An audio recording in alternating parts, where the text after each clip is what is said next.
Sam, mkipata nafasi mkuje hapa tuanze.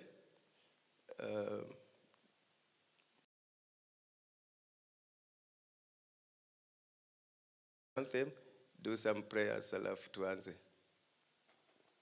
Are we on? As I speak, nijue niko on.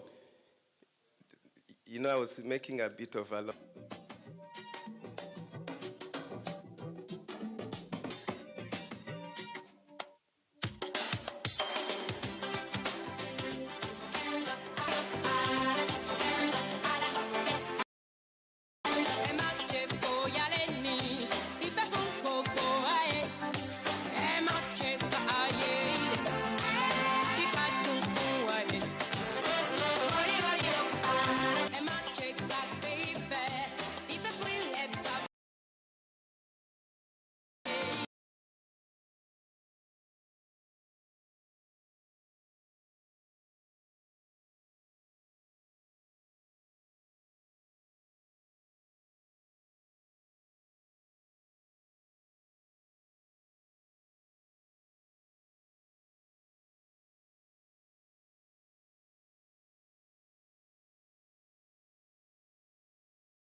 Yeah, welcoming us in Coventry.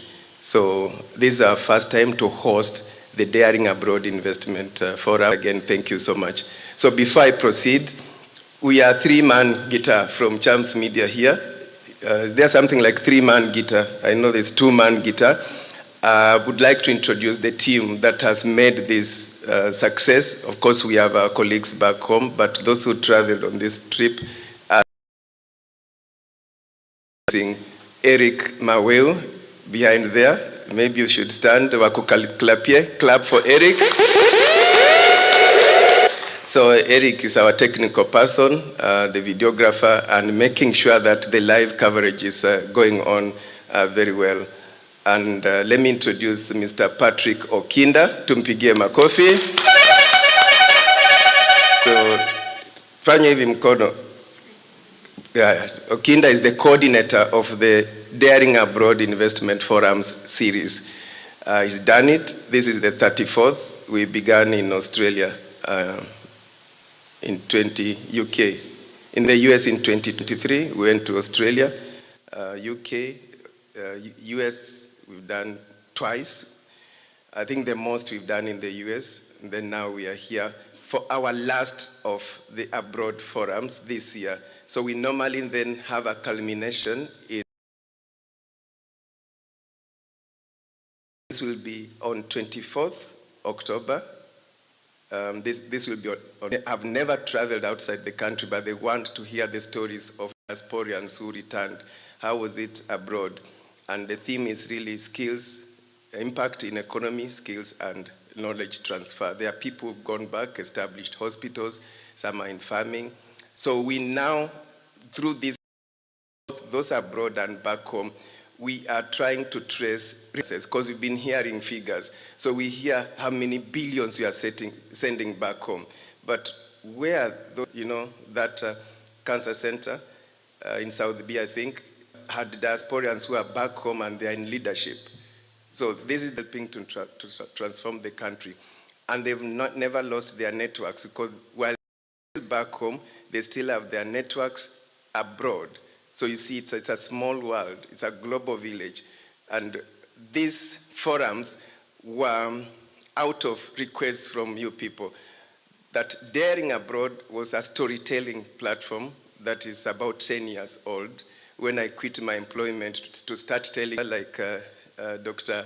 Owino, but then many of you asked us, why don't you be bringing us together, organize forums where through these forums we can still share our stories. So you didn't manage to my office, or you didn't manage to come to my farm, but we were able to. And again, through these forums, people are able to network and also share their forums. In terms of storytelling, we've featured well over 2,000 Kenyans, an opportunity we showcased on our show and has been able to buy. And through our series, we've been able to contribute to inflows back home. In the real estate, in the last 4 years, we did some research, and the realtors we've been working with gave us some figures that showed we've contributed to well over 10 billion Kenya shillings going back home. In the education sector, we've impacted on many students getting opportunities abroad through our platforms that give them information, Australia, where to begin, what to do. Banks have opened well over 3,000 bank accounts through us. So I'm just listing some of we've had because of this series. We are affiliated to well over 50 across the world. And we are building a database which will eventually invite you to join. It will be on Volution. You can subscribe or unsubscribe, where we want to trace our followers. They could be in Gishu, Kisii, Atlanta, Coventry, Luton. That we want to say in Luton, we know 10 doctors. This is where we are happy that you are part of this growing movement. So that's in a nutshell. I wanted to give you a background to why you are here. And this impact is felt through meetings like this, where we are able to collaborate with the missions and make it happen. We have partners like Kenya Wildlife Service. And at this juncture, so Perez, if you win, you have 8 people to take to Ferry Link, which you stand to win. I'm just naming some of our partners. Thank you so much. So so when I quit my employment, I set on a path to create jobs as we have watched through our documentaries. And just recently, we are sharing information, taking Kenya to the world and bringing the world productions, not just Daring Abroad. We do documentaries. We work with the county governments to showcase what. So our host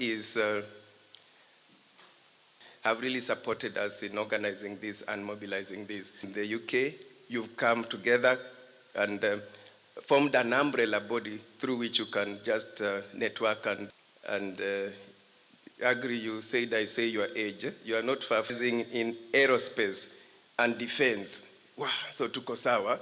Defense. So agree. Karibu sana.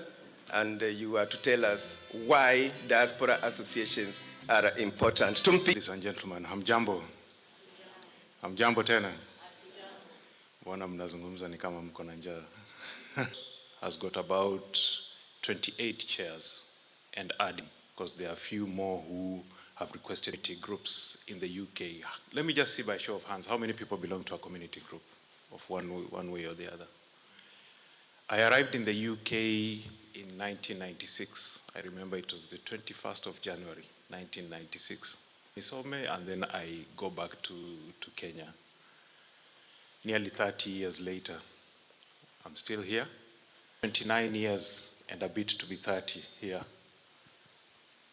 Most of it was one leg here, the other one hopping. But it made me realize that this is actually home. I remember we had a friend of ours who was really sick. Never have imagined. I live in Hertfordshire, by the way, in Watford. And we in Dunstable, Luton and Dunstable, very vibrant. A lot of them, some of them investment groups, some group, Moranga Group. They are meeting today and showcase ourselves. There is a that way. But there is a danger as well in having many groups. We work very closely with is a group of chairs who came together and decided that articulate what we need to communicate. And anyone else who wants to listen to Kenya. We are now, maybe it's a second generation. We are not careful. Those children will not know where their heritage is, their culture. And so us having settled here together with Centum, we've partnered. And I'm glad to say that we've offered Swahili lessons. The teacher is in Kenya and they learn our language, Kiswahili. And Kiswahili is very important. And they have to communicate, collect data, and maybe set up. As we are equipping our children with skills and knowledge, there might be an opportunity for an element of our culture into the Swahili lessons. And then the history of our country. And so these community settings that we are setting, those are the setups. Most of them have very robust welfare. And we support those who have been bereaved to make sure that they are sent back home. Insurance products that are in the market, and those are good. And we are looking to embrace some of those. But let us not forget, running parallel with the insurance products, we can still support to our people.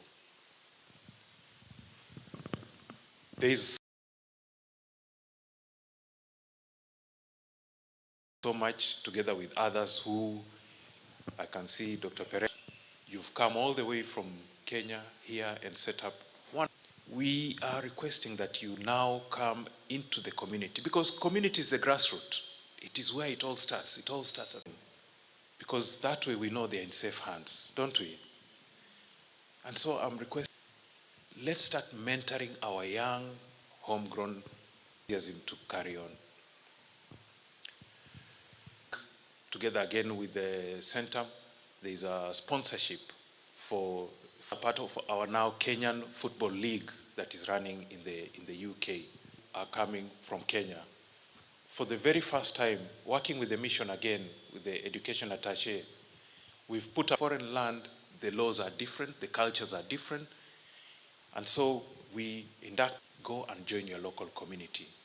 I've spoken to once in a while, visit them at the camp, and we are working together that way.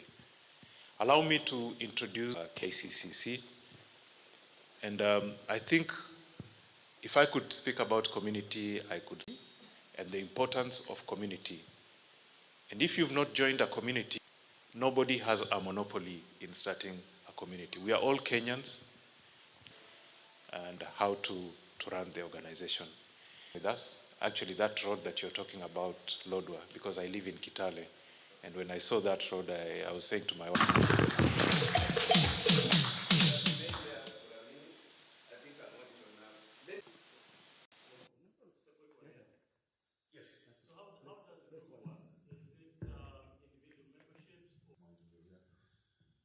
and so you join your local group. If you live in Hertfordshire, you're a Kenyan, but within Kenyans in Hertfordshire, we've set up a got teachers there who teach them and they work with them. We have a women's group, and then we have the men's group. So our men's group, we meet once a month, all those organizations. And when we meet, we tell you we first of all do a welfare check on how is every region. Right, this man here, he's called Jehu, and get up and to come and join with us so that we can broaden. So you follow him, and then I'll get your phone number. Satisfied, yeah. Happy. Thank you. Tumpigie. Asante. Was not able to be here, Epic Properties. But let me begin by saying it's really a great honor to have, but mtu akona jina kama langu. This gentleman is called Alex Chamwada. Ya ukweli. And he's from Zimbabwe. About me. Yeah, so just looking online, I just want to see mine, which was really quite interesting when I found out that you are the one, and also I started seeing some of the programs that you were doing, some documentation. Are you Shona or Ndebele? Shona. Shona, yes. See how powerful this Daring Abroad movement is. And seated here, maybe those who knew me from more in terms of UK is here, and I'm really honored, and he's come all the way from Sheffield. So I was a student, not student. I was a student at Liverpool University in 2004. I graduated in 2005. Man, that was real culture. That's when I experienced culture shock.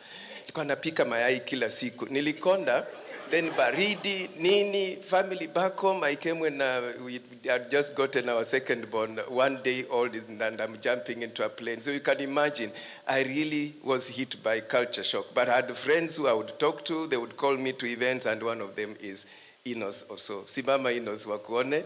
Yeah, tupigie Enos makofi. Yeah, he would give me ideas how to survive, and I would start writing articles. He gives me some contacts, write articles about nurses, then you send home. At that time I was working for the Standard Group. And then when you write and the editor decides the headline should be juicy, then it's like, that's not the story. Great, so Epic Properties Limited, and they have Epic Properties Limited.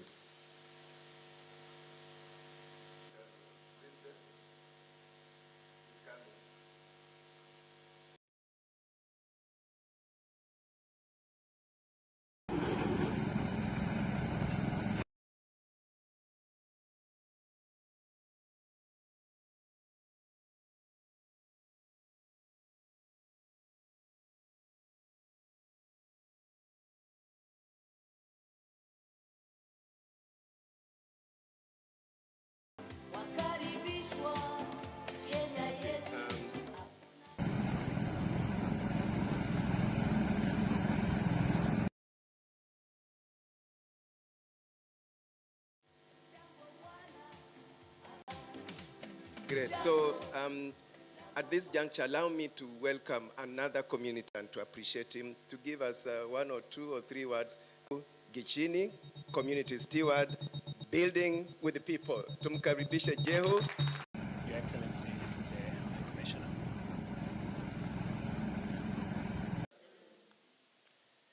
My name is Jehu Gishini, as you heard. I'm nearly pulled out of this opportunity to speak.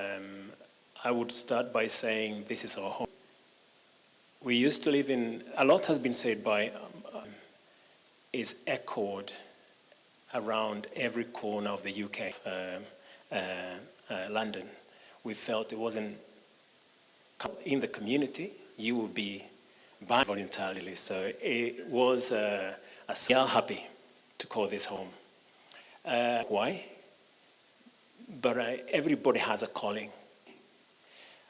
And when I use the word community, I call it like it's a verb, communing.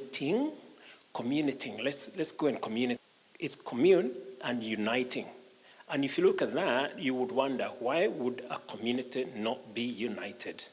Yeah, Agri mentioned. There is no way somebody can survive and thrive individually. We all understand the saying that no man is an island, and I know we all thrive through associations and collaborations. And mine here is to emphasize collaboration. And that's what I prepared to talk about. I keep referring to you, Chair, I agree.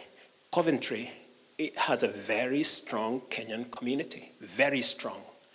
And I give credit not to myself and not to the people that I know, but the people who work very hard behind the scenes to make the community as strong as it is.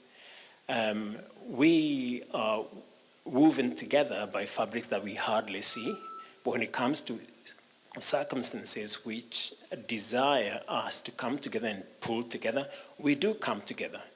And not just in times of needs, even in times of celebrations. You all know, and if you don't know, you all know the first Gemi was held here in Coventry, and it was hugely, hugely successful.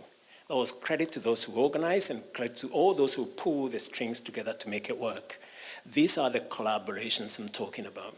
If it was an individual who was meant to run that organization, that planning, it would have been hard, but if I was working behind the scenes with all the organizers, and I can tell it took a lot of effort to pull that crowd together and to make it work and to make a blast that it was. And credit to everybody who organized it, and credit to you all who pulled together to come and be part of it. There is a lot that we can do. That's a sign of how much we can achieve if we all pull together. Now, Coventry, let me own up and say, we don't have a very structured community organization. You can Google and search and say there is a community organization called that. Yes, we have a very strong Kenyan community, but not having that structure, Chair, you know, I wouldn't stand here and say I'm the chairman of Kenyans in Coventry. No, I'm not. But I see community calling as part, and this is, thank you, this is what drives me, and I don't look sideways to see who is there with me.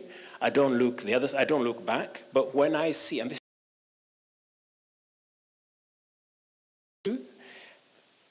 is it necessary? Yes, I'll go and do it. I'm not doing it for,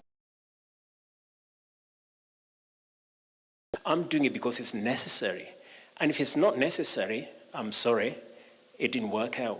But for someone who doesn't step in where there is need to do something, it never gets done.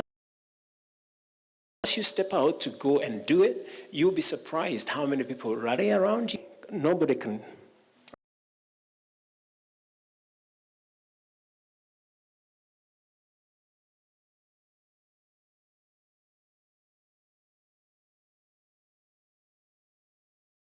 So you'll allow me to move to another gear. And the first black mayor of Dunstable. Isn't it, doesn't, you don't feel great? You feel great, position, and she's strong in children's welfare, but probably she'll recognize her in her speech, and then they'll speak later. So ladies and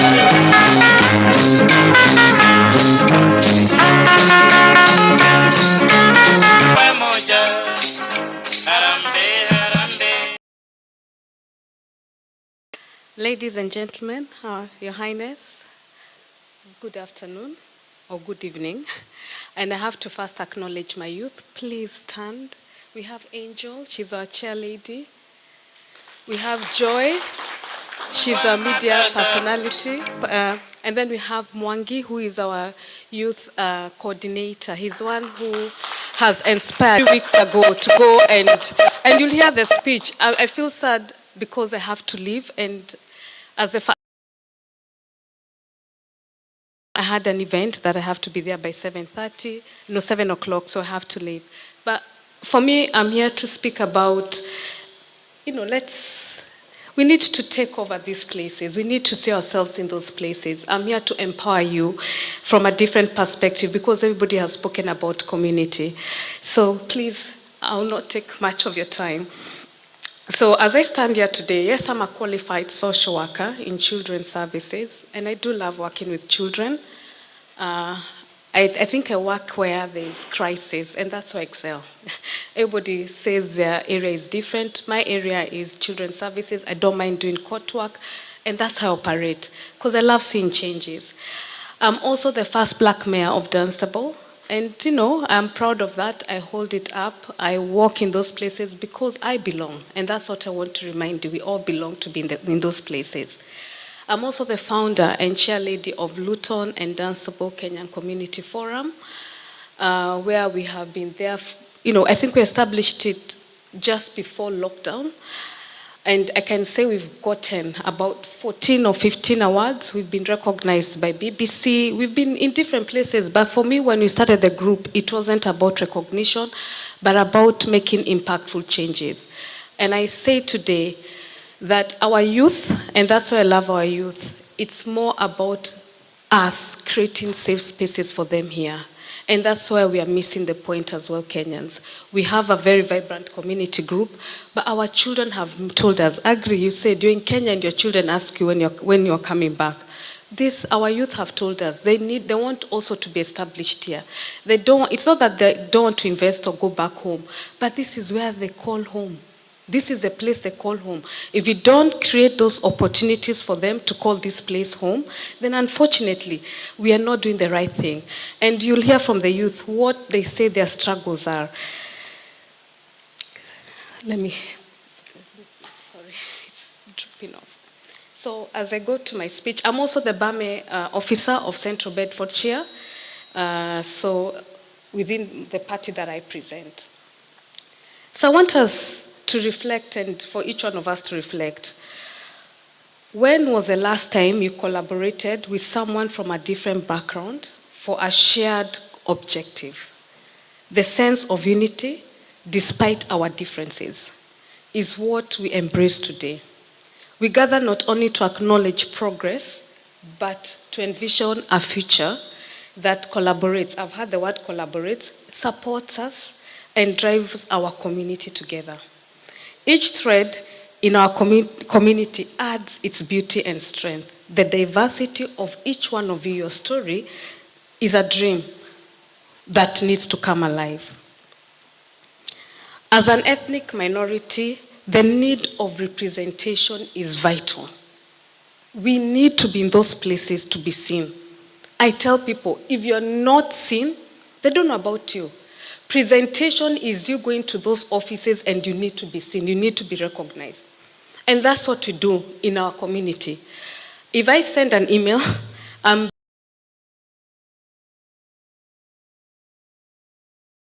Dunstable, that community email, they give ears, they want to listen. Because I've gone there, I've represented, and I've not shied off. So what Kenyans, you guys are doing, unfortunately, we do our events so nicely together.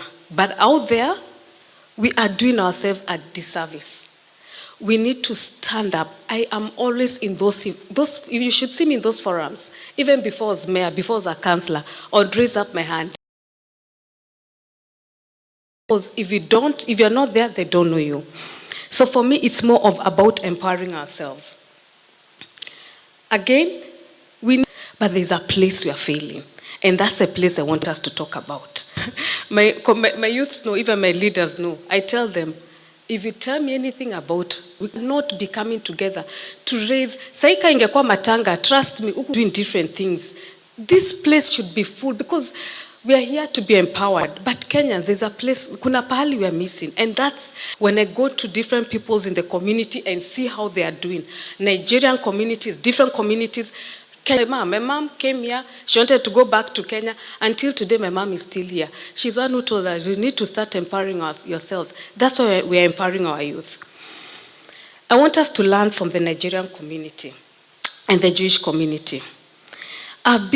Since I became mayor of office in May, I've received 14 MPs. Nigerian dignitaries are there. We have to go to the embassy and they're coming to visit you. You know, I shed a tear because for me I was thinking, this is where Kenyans we should be. In the events, there's no event I've not attended week after week. Like last weekend, they had an event in Luton, more than 1,000 people. I went to London. More than 1,000. The same people I saw in Luton are the same people I saw in London. And for me, I asked them again. The person who was seated next to me, he was a former mayor of Luton. I asked him, Baba Tunde, tell me about your community. And he said, Sally, there's one thing. For us, it's about unity. When you're seated there, we'll stand with you. We will support you because you know it is your time. We've learned that from the Jewish and the Asian. Next year, somebody else is going to come and take this to a different level. But with Kenyans, forgive me, the competition is too much. Everybody wants to be a leader. Everybody wants to be a speaker. We can't. Let's give those speakers who need to be speakers to speak. Let those ones, next year it's going to be somebody else. Does it mean I'm seated here that somebody else is not going to be a mayor? Please, come, let's learn. Somebody else is going to be a mayor. There's a place I can be able, I always tell people in our area, I've only captivated the ground. I've prepared it. There's a place Najua says Yenda because their buttons have pressed. But I know the next person who is going to come, to come and plant. Do you know how many councillors and also an MP there are in the Nigerians? More than 20. But us, I can count a handful. I met different mayors every year. They told me, Sally, every year we have to make sure within the UK there is a mayor from Nigeria. Right now, as we stand, I know there's a mayor somewhere in past Leicester and one past London. But Kenyans, why should it only be Sally? We need to be more of us. But you cannot sit there and yet you think you'll be chosen to be a councillor. Let's work. Don't be too proud. Go and find out. Go and learn. We cannot continue competing with ourselves. We only need to empower ourselves. And that's that comes from my heart. I want to see each one of you being there. There is a time and season for each one of us. But we cannot be left behind, please. This journey needs us to put let's put our guard down. We are all leaders in our own respectful way, but let's acknowledge. Mwangi was a leader in a different group, yeah? When Mwangi left the group, I approached him because I spotted talent. Me, I'm good in spotting talent. I spotted talent, and I told him, I want you to come to our group, but I know my strength. Me, I work 24/7. My leaders know. Me, I don't sleep. Me, I'm a go-getter. If I say I'm going to deal with something, I will deal with it until I'm satisfied. But I give my all. And I received that. And I told him, I want you to work with the youth. But he gave me one condition. As long as you do not intervene in what you do, because it's true, I intervene. I will give different ideas. And that's what I did. I said, you know what, that's what it's called empowerment. And I knew my weaknesses and my strength. That was my weaknesses of being a lone leader. I realized I needed to be a leader who needs to tap into other people. And I tapped into that. And where the youth is, sometimes I'm like, honestly, I would not have done that. I would be leading them, but they'll be behind me. But now, leading us, because they allowed somebody else with a different talent to actually recognize who they are and what they can bring in the forefront. So let's pull together. Let's channel the spirit of Harambee. You know that Harambee spirit, along the inspirations that we drew from other communities. So as much as we love ourselves, you know what the Nigerian told me? We love how you guys do it, the burial thing. But you guys, there's something you lack.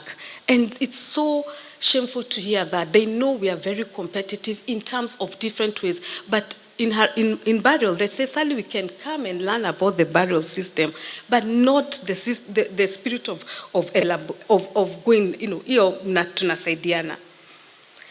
Drawing further inspiration from these communities, let us flourish by celebrating achievement and supporting one another.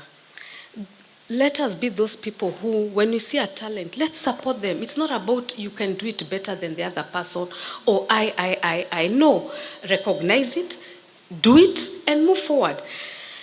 Let's empower our generation. Empowerment is a shared responsibility. Seeing our youth, they are today's leader. They're not tomorrow's leader. You know why? Because they learn from us. Our youth, they observe. They learn from us. But are we preparing them for the world outside there?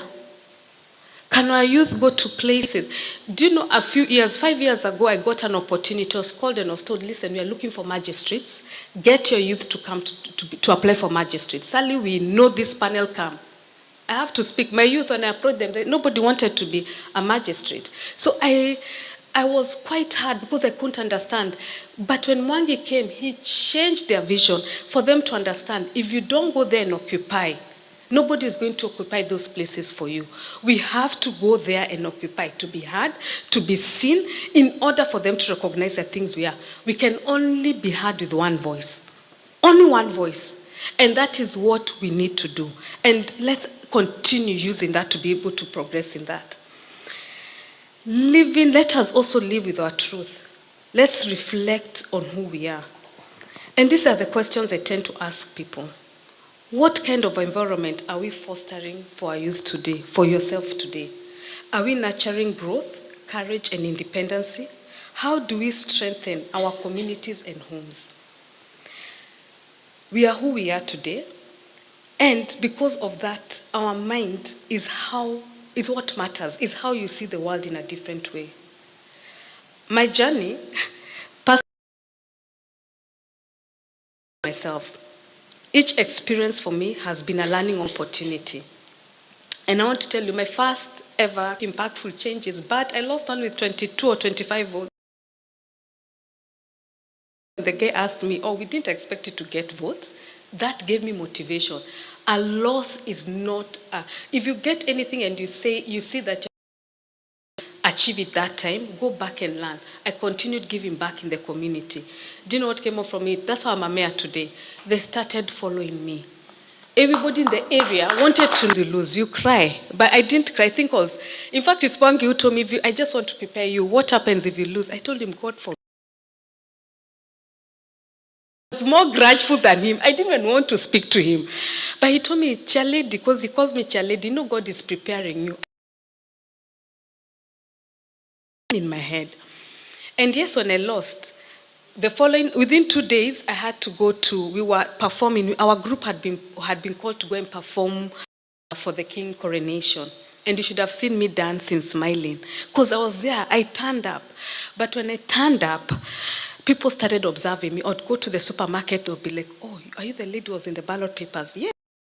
Doing my work, I say continuing and all that. But God's timing is the best. Goes down from others. And by the time I was chosen, through by election, when I was put forward to be the deputy mayor, I looked at, I'm thinking, I've just been elected less than 3 months. Here I am, being put forward to be a deputy mayor. And then when mayorship came, and don't forget, you have to be voted by other councillors. So we have conservatives. Me, I'm not a conservative. Because as a mayor, you have to be apolitical. But they're the ones who, in fact, you should have come for my ceremony. They're the ones who actually were saying good things about the art of being at the right place at the right time. And that's what you have to do. Our differences, allow me to challenge you, but don't take it each other. But if I tell you right now, the person who supports me in my mayorship, tell me, have you seen this opportunity? Because we know where we can challenge each other, and that's the growth we need as individuals. Let us learn to challenge each other in the right places. But again, let us come together to support each other in the right places. So challenges are merely opportunities in disguise. When a door closes, a window will open. You've heard that before? Let's encourage to adapt and advance and revolve ourselves. Let us have those respect, genuine connections that make our community inclusive. Places that we dream, let us take them. You have to fight. If you cannot, they say good things. I call for a call of action. And for me, the call of action as a person, learn to be resilient, have a nurturing community as we've had. It's not, I've been celebrated, can I tell you, I've been celebrated more by our Kenyans, and it's humbling. When I went, it was that event, there was Kenya in the place where an invite has not been sent, because I'm the first citizen of you've heard, I have to go back, because an invite has been sent, and my calendar is managed, I don't manage it. And when I went, but I told them, I'm not going to come as an official, because there have been a bit of the complaints are about. So I went very disguised. Again, 2,000 people for a barbecue. And I called them to my office. One of the guys told him, King Alfred, can you enlighten me? He said, Sally, as the art of it, we come here, we support. So here, if it was a Zimbabwe event, media. This place, for them, it doesn't matter who is running it. It doesn't matter who is speaking. They believe it's your time, we are going to support you because they want that from you tomorrow. So Kenyans is somewhere we are lacking because we should have been here, many of us. You should be inviting your people. Me, if you come to my area, I know how to invite my people. Be more proactive in that way. It doesn't matter if you're the main speaker or not. Me, I call people. I tell people, go and support. Because in Ito, that's a community we need to build. We cannot build that community. Say, no, it's not my event. Imeletwa tu kwa pana. It's part of it. Be part of it. Encourage people to attend. That's how we move in togetherness, not in isolation. So as I wind up, I want us to remember Robin Williams. Wisdom. Words and ideas can change the world. And as Callum's words says, dream is not that which you see while sleeping. It is something that does not make you sleep. You know that thing that does not make you sleep? How we want to see change and community, we want to see so many leaders, that's what we need today. Together we embark yesterday is what you're going to reap today and what you're going to reap in the future. We are going to a point when they are giving each other details of the place they are going, they say make sure the aunties are not aware. Jesus, I told them, even me. So now to call auntie and uncle vibes, true or false? If our youth have started, Joe used to tell our parents we don't want to see them. If we don't show or teach our youth how to take care of us right now, our Gen Z, I'm telling you, tutapelekwa care home. We'll be taken to care homes. So we need to start establishing them. They need to start creating that. We need to be able to teach them that this is where they belong. And as I finish my part in short is this. As we embrace the spirit of Harambee, please, I want to see, come forward. Come visit me in my mayor's parlor. Let's make change. Me, I'm there. I give information for free. Let me show you how to do things. I don't know which party you belong to, but any party you belong to, you have to show up. You have to go to the events. You have to sell cakes. You have to volunteer. You have to do door to door. Elections in this country is quite different. It is not that you have money. Yes, you have to have a good credit check. It depends which party. You have to make sure that, your DBS is up to speed and everything, but you don't need money. They do all the campaign for you, but they'll not put you somewhere where they know you're going to be somebody very lazy, inactive. They'll put you in a position where they can see actually your potential. Where you're told winnable seats? So I'm challenging you. It starts with us. It starts with me. It starts with you as an individual. Let's start making those changes. But I want to see more of us in these offices. We need the next Prime Minister to be from Kenya. That's the thing. We need to be there. So I just want to thank everyone. I'm so sorry I have to leave now. And I'm so proud to have my youth here. Thank you so much. I'm very, very, honored to. We really appreciate you. I'm sorry I have to leave now, but I hope to see you people very soon and have those impactful conversations and be blessed and create those opportunities for our youth. But again, if you're not seen, they don't know if you're there. Thank you, Cham. Thank you so much. Baki tu hapo tu dakika moja tu, maybe one question, and she's given us very powerful. And sometimes it's not about the money. Then, love yourself. She's challenged us that you are followed and loved more by West Africans than us. Yes, absolutely. Wow, really? If you go, even now when it's coming, I've just somebody just sent me a message and said, Sally, please, we have celebrities from Nigeria coming. We want to see you. They want to see you. And I'm like, not here. Please, I have to say this. You know that we have I don't know if Sarah reached out to you about the launch of the movie. Yes. Please, let's go and support her. Let's go there in numbers. Let's show the Nigerians even as we can go in numbers. And So we she's can do launched- movies. And we can do. Please. Yeah, This sorry. Nigerian zetu tutaita Wacha tuone. Kenya. Hata investment, lakini Okay. mimi nasema tu. Perfect. Any question? Not a statement, but a question. Thank you. Yeah, I'll go straight in. So is it that you can be a mayor and you continue doing your... So what happens, everybody's different, yeah? But for me, I thrive where it's chaos. Like, I love still doing things. I would get bored. But everybody, our previous mayor didn't work. They chose not to work. But I want to work. But there's a point I'm seeing I will take time off because they need to you and they support you. The first time I was told to become mayor, I told them, I don't. The only thing I was told, it's an apolitical. That's why I cannot talk about my political party.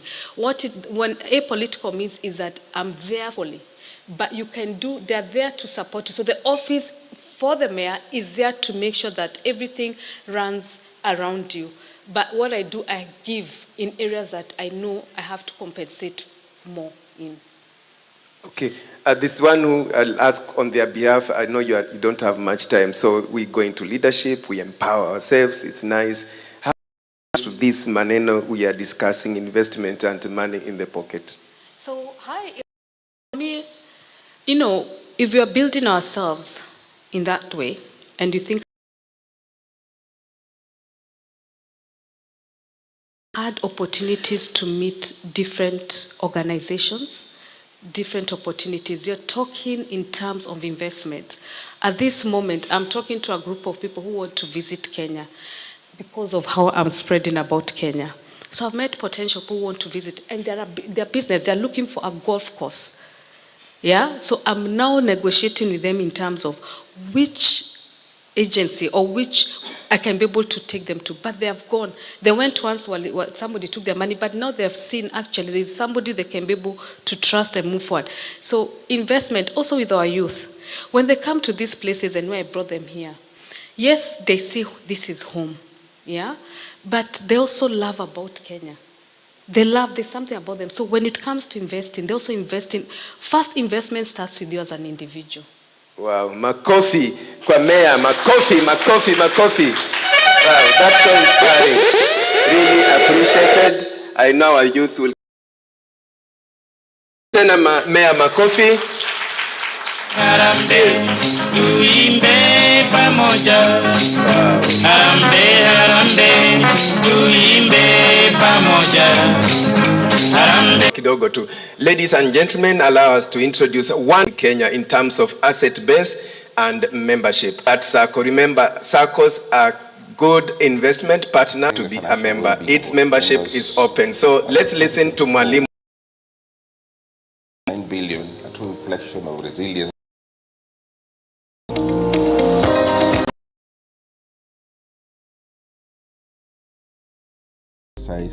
Transforming the financial well-being of its members. As at 2024, the SACCO asset base stood at 69 billion, a true reflection of resilience and member empowerment.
those two videos because I was reflecting on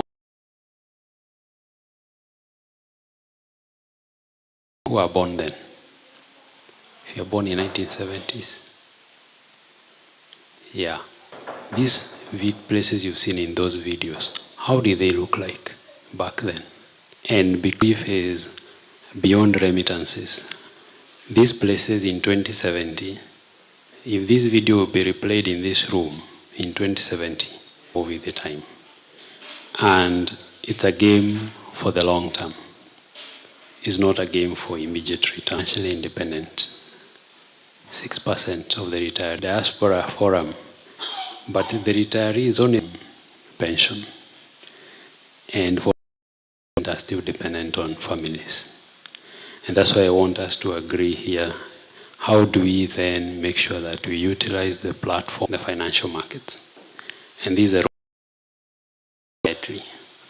It's not shouting. So we have to look at these opportunities I've shown you in the video, because most of these projects you see here, if somebody had started them in 1970, you can imagine the legacy of today. Then the next best time is today.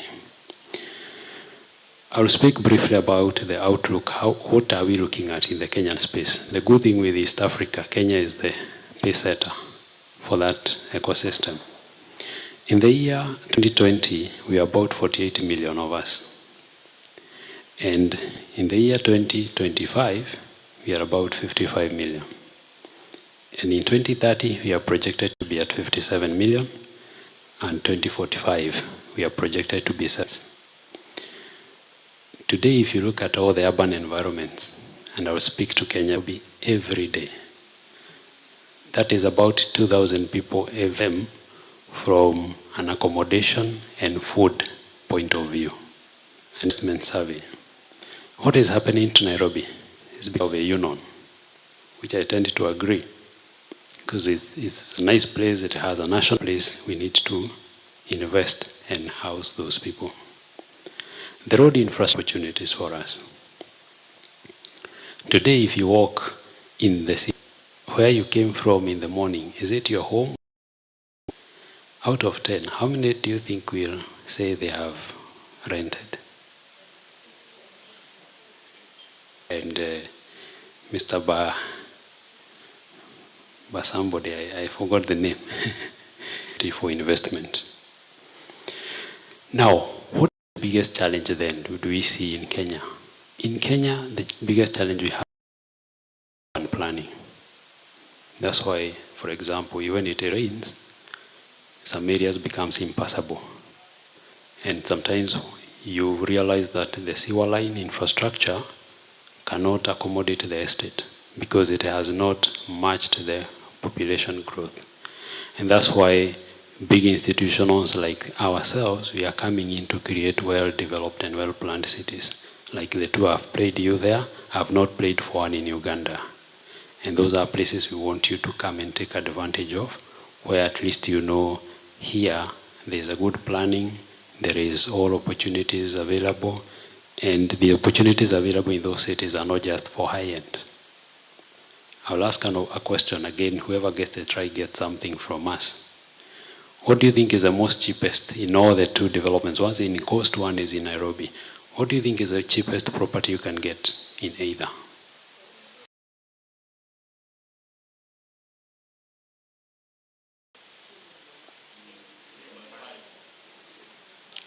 Nobody has gotten it right yet. Get someone to get this one right.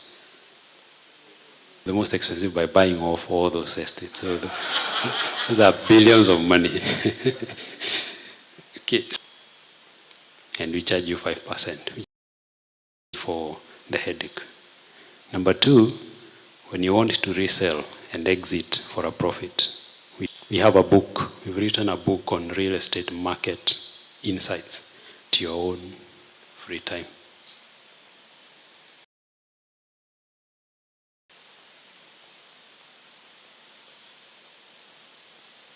You've gotten it? Every year we take 50 school scholarship. These are the opportunities I was talking about. The 15 minutes I had.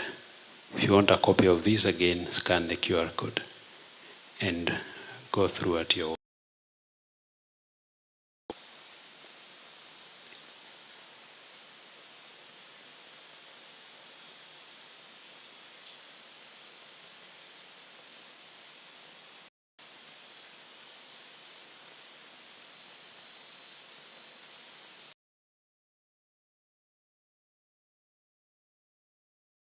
I hope you've gotten.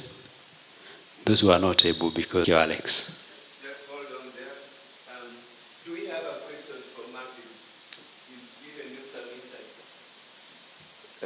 There's one there. Okay. Say here that you're sponsoring in more impactful home for the youth than the UK. Yet, the youth here now are not just guests, we are also contributors in this. Because we want to know what does the youth plug in. Because when we came here and we said we're going to sponsor Swahili sports. If not, I think Martin has a desk there. And yes, so we'll move very fast. Next, we want to hear represented by our very own Patrick Okinda. Kidogo, tuchukue break, tusikie insurance. Makofi kwa Patrick. Yeah, thank you so much. My name is Patrick Okinda. I stand here to represent one of our partners. That is ways that you can pursue to ensure that you deliver remittances in terms of love. You're called and told that mom or dad or uncle or these are things that we do, isn't it? So the trick comes when sometimes you're pressed, you are quite not prepared to support them, and you feel like you have not shown them love quite a bit. Most of our parents, as we know them, they really don't like to bother us, isn't it? They don't want to bother you. They'll feel a small headache, but they'll say, no, I don't want to call my daughter, I don't want to call my son, because this headache is just normal. I'll take hot water and it will go away. And you know, for old people, it is important that any small thing, they get checked up. Just the way it's efficient out here, it needs to be efficient with them. They feel like I'll be okay. Why? Because they don't want to bother you. Because they don't want you to send money. Quite also particular, mostly the hospitals will easily deliver service to them because they are sure that access that our parents, our loved ones can have with the hospitals. So why I'm here is just for a while, since 2023, moving with our agency, where I'm one of the to represent, that is by Insurance Regulatory Authority. So our job is to really make sure, just like here, you need an underwriter to underwrite the policy. You need an agent to make sure that the policy is treated. But most of all, the role of an agent like us is to make sure that those ones who are covered, like your parents, have someone to talk to, have a relationship with the underwriting company whenever they need to access hospital. That person that you have covered back home, when they are going to hospital and their card is not working, you know the way system failure works, they need somebody to call. Or when they need that claim to be cleared, and maybe the hospital is quite not responding, or maybe they don't know how to talk to hospital. They have forgotten their card number, they have done what and what. There are always those correspondences that they will have with the hospital. It's our job to make sure that they're properly taken care of. They have a question whether this hospital can cover them or that hospital can cover them. We can always facilitate. That's our job as an insurance agency. So there's this package that I want to focus on because of time. It's called the seniors cover. Separate cover for that, which I will not dwell on today because I know you have my numbers. They can be onboarded on that age. If they are above the 85 and they are already covered, they can continue enjoying this cover called seniors. But if the entry age is already above 85, let's say right now your loved one is 86 years old, they will not be able to join the seniors cover, but there's another. So we will provide them with the insurance cover that does not discriminate their age. It does not. that could be their grandchildren, but you want them onboarded as their children for one reason or another. Let's say it's your brother's child that you want to be onboarded on your mother's or your father's cover as their children, so we can work it out so that the policy carries your parent and the dependents who can be onboarded as their children. If you have questions, you can ask whether I have communicated clearly. Then also, we will support the process of making sure that anytime there's a renewal and you want to continue with the cover, we can also support that process. But also for you who is here and is paying for that policy, we make sure that there is good correspondence between us in the diaspora and the underwriter on any logistical issues. It could be transactions, it could be the paperwork. So that's the work that we do. So what are the benefits of giving this cover to your loved ones back home? Number one, it helps you to translate social support in terms of sending money to proper planning of emergency and of medical cover and giving them a peace of mind. You know, when you have that peace of mind knowing that if mom or dad or uncle or kuka falls sick right now, they don't have to call me. They have their cover.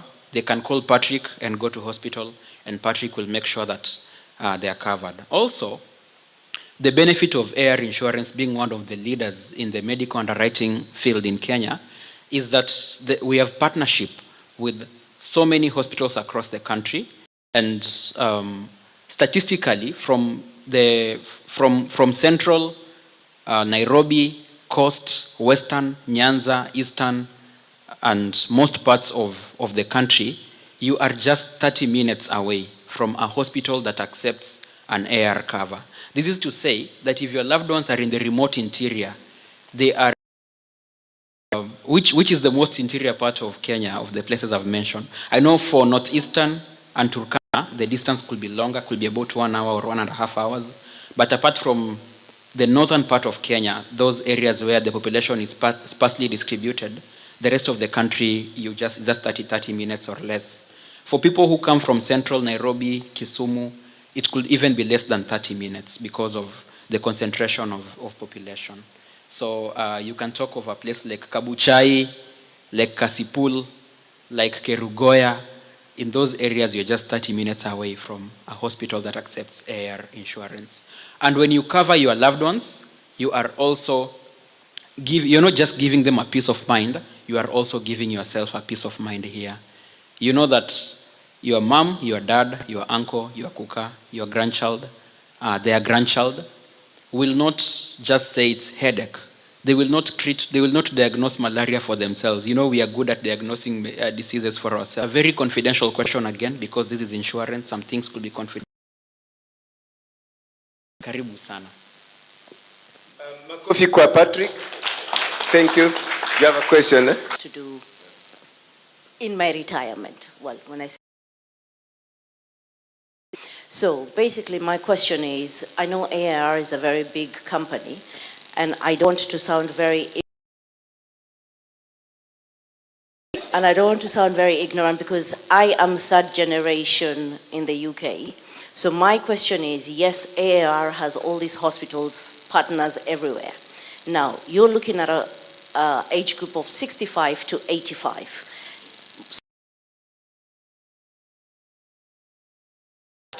Cover, does it include transport? But I'll remember as I'm going along. But question number one, but answer that one while I'm thinking about the next question, because I had two questions. Okay, so the insurance. So that goes now back to my other question. Do you have to do the full medical? A cover. So we will do it twofold. First, we will ask you questions, given us feedback. Secondly, if you have done a medical examination, if you have done it, it will have to be done before the underwriting examination in an AR recognized hospital. If it has already, so as is usually to recognized institution. So if the hospital will be able to go and pick possible, yes. Yeah, we really need to be quick. Yeah, it's answered. You had a question?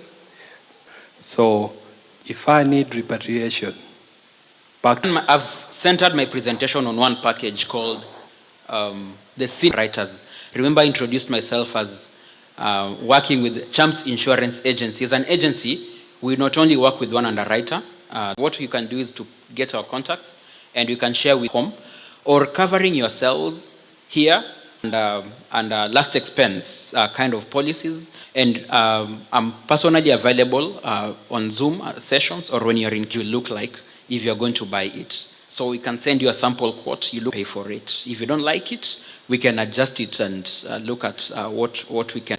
Does country of domicile affect someone taking cover? Is this something you can do? Yes, the country of residence package that are presented for seniors, which takes is by AIR Insurance, and AIR is regulated within East Africa.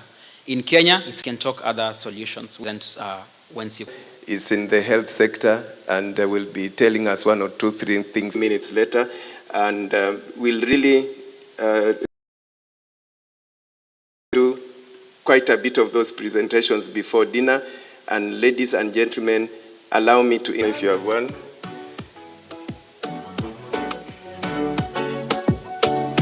University of London. I knew him.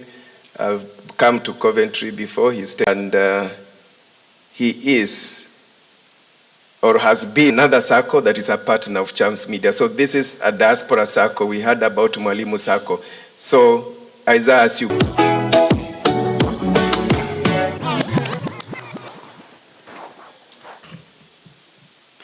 And all Kenyans and friends who have come to this. I'm Jambo. Good. Mine is to talk about thinking about most of you are actively working. It will reach it because you would have reached your retirement age. Or maybe you are incapacitated. You still need to pay your mortgage. If you are paying a mortgage, you need to travel. You need to, and tomorrow, as long as God has not returned, will happen. That looking onto the age in this room, encouragement is this. Are you comfortable? And if the answer yes, when you stop working, you want to sustain that life. And you had children, my cousins. And these are some of the stories you hear. People retire, factors that contribute towards that. One key contributing factor, according to the research, is that they did not plan for their retirement. The children would have moved on. Yes, you have your children, they will have moved on, especially in the youth, on average. It's a question you need to have on your own. Are you comfortable if you spend the same amount or even more? What is it that you need to do this? You would have retired. Pay yourself first. We have so much expenses. Like, it's council tax. And I teach tax, and I prepare tax for my clients. I just don't like it. And if I happen to go to Parliament in the UK here, I will move a motion that we have to pay yourself first.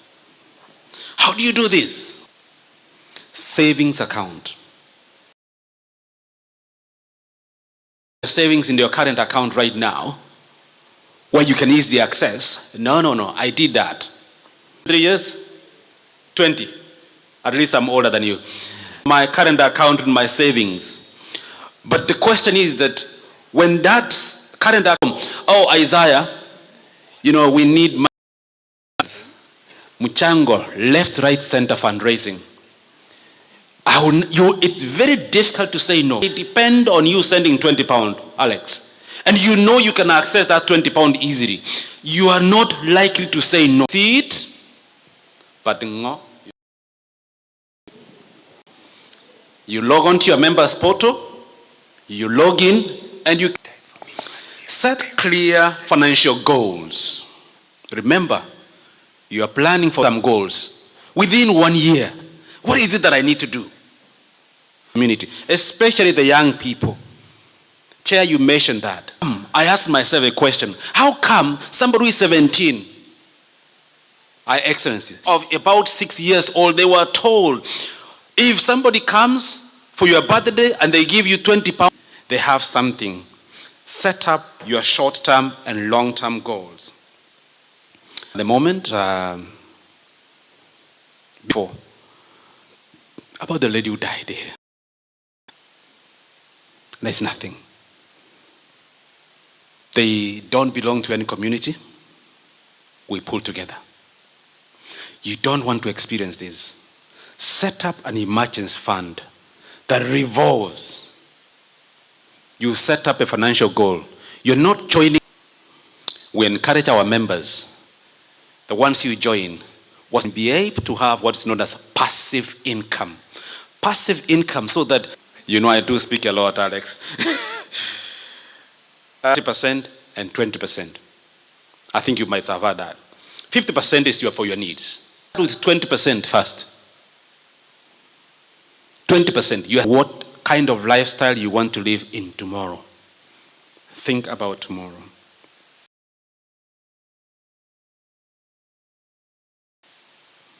Very important. It's easy to overrun your budget, isn't it? It's easy when you receive calls from overseas and you have visitors, you have community around here with your budget. That's very key. It's very important. And how do you do it? By setting that savings fund that you cannot easily access. Mark my words. I didn't say you cannot access it. You cannot easily access it. Within a society itself, I'm just preempting a question. My good friend here has been here for 30 years. And so some people may say, well, why do I have to join a society in Kenya that's registered in Kenya? I'm still here. Miguu yangu iko hapa. Why do I have to save in Kenya?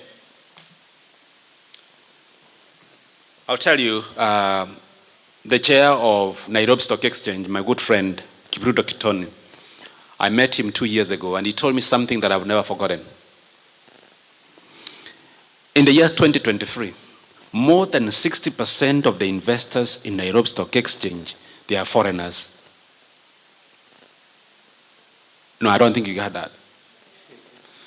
And the reason why I'm saying this, I'm preempting that people will say, why will I want to save in Kenya while I'm here? 60%, more than 60% of Nairobi Stock Exchange investors are foreigners. Meaning you can also invest. In the last 2 years, actually 4 years or rather, we've given loans to members in the UK here and their board houses. Did you get that? So it's not the issue of just saving in Kenya and you're not investing in Kenya. You can invest. In fact, the predecessor, Madam Ambassador, Mr. Manoa spoke one day and he said, even if you're in UK here, try as much as possible to invest in the UK. Because you can control the business here if you're here. So the same way that I'm trying to say is that if you invest within the society, Stock UK Diaspora Circle, and you want a loan in the UK here, we'll give you that loan in the UK here. You empower yourself here. If you so want to start a business in the UK here, nothing stops you from doing so. Nothing. And more important, set up a business that you can be able to control yourself. Don't depend on some people to manage your business. Think about tomorrow. How much do I need to spend in a month? Will I have that? And as also you think about insurance. Tomorrow, everybody will face it as long as God has not returned. We will face that question, do I have enough? Thank you.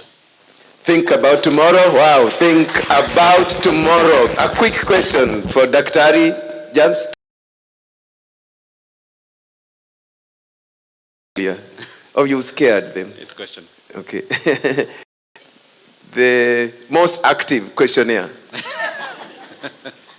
Do you know what? This is not so much as a question to you, but because we are at a table where we have like-minded people, and this is generally based on your speech today, and this is addressed to the chairman of the KCCC, it's basically, once we came, like I said, I'm third generation in this country. One of the things we were not taught as kids is money management. This thing is not taught in classrooms. So as part of what they do for like Swahili lessons and all that, maybe it's about time somebody started doing money management for our children as they grow up, because then they will not be having these problems now. They will have known how to invest back home, invest here, and build themselves so that they're financially stable by the time they're in their 30s, in their 40s, like the Indians. They have 17-year-olds who own houses. Why can't we as Kenyans do the same? And that starts from the grassroots. And that's teaching our children, this is how you manage your money. Things like credit score, I was not fully aware of that growing up in this country.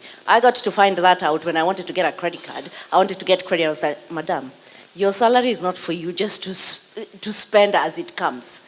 You have to manage it properly. I just thought money comes in, we spend it all, we wait for next month. But agree, this is for you. Maybe this is an area that you need to look at. And the same for Mwangi, Luton and Dunstable Youth. Maybe this is something that you need to put on the table, that money management needs to be at the top of the priorities in terms, so we are not caught up in this situation where now is when in our late 40s, in our 50s is when we're learning about money management. How can we invest? How can we plan for our retirement? Thank you very much. Thank you. Yes, I will answer quickly. Last year, I think she's a member of my community in Hertfordshire. And last year, I ran a workshop for money stewardship through Pastor Njagi and the youth. The biggest challenge we have is that we are not even on community groups. Your Excellency will tell you the embassy is very frustrated because credit score was one of the budgeting was another topic. So we do run these workshops, but we encourage our children. There is one thing teaching, but following up and making sure that it's executed. Thank you. Thank you. I think that does it. Let me just say, okay. Let me just say, if you give them money, what's the first thing they do? Expensive trainers to some of them that I cannot even afford, because we have no crime in London or some cities is predominantly who? They're studying what? Drugs. A responsibility, and it's good to see that some mothers are here. We have a responsibility as parents. As young, it irritates me because we do. Thank you. Makofi kwa daktari. Thank you so much. That was quite informative. Raise your hand if you are a child. So we need to hear from the child. Yeah, I'm just using colloquial language. Yeah. And by the way, we sometimes even call each other child. Has been, you're not alone who fell you. Yeah. Lady, youth chair lady, Angel Nyambura, and youth social media coordinator, Joy, what you are doing in the community. So just tell us briefly what you do and what we are discussing. Coffee. Honourable members and distinguished guests, and we are a team, so I'm not going to introduce my social media and communications coordinator for the SKCF. A lot of what we do is bridging the gap between the young people, the community. I think it would be helpful for us to explain or to provide a bit of context as to how we even got into these positions. Completely honest, because by that point, I think I was 19, almost 20 years old. I didn't fully understand Shai, I'm not going to lie, eating food, seeing my friends, but I did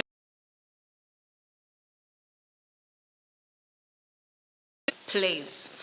And I've been on a journey, much like Joy has probably been on a journey, to really understand what the identity means to me being here. And I'm so grateful that we've been a part of this group because we have come to understand cultural customs, we've come to understand our heritage. I think there's a saying that's been taught to me, I feel like that is so important. Thank you.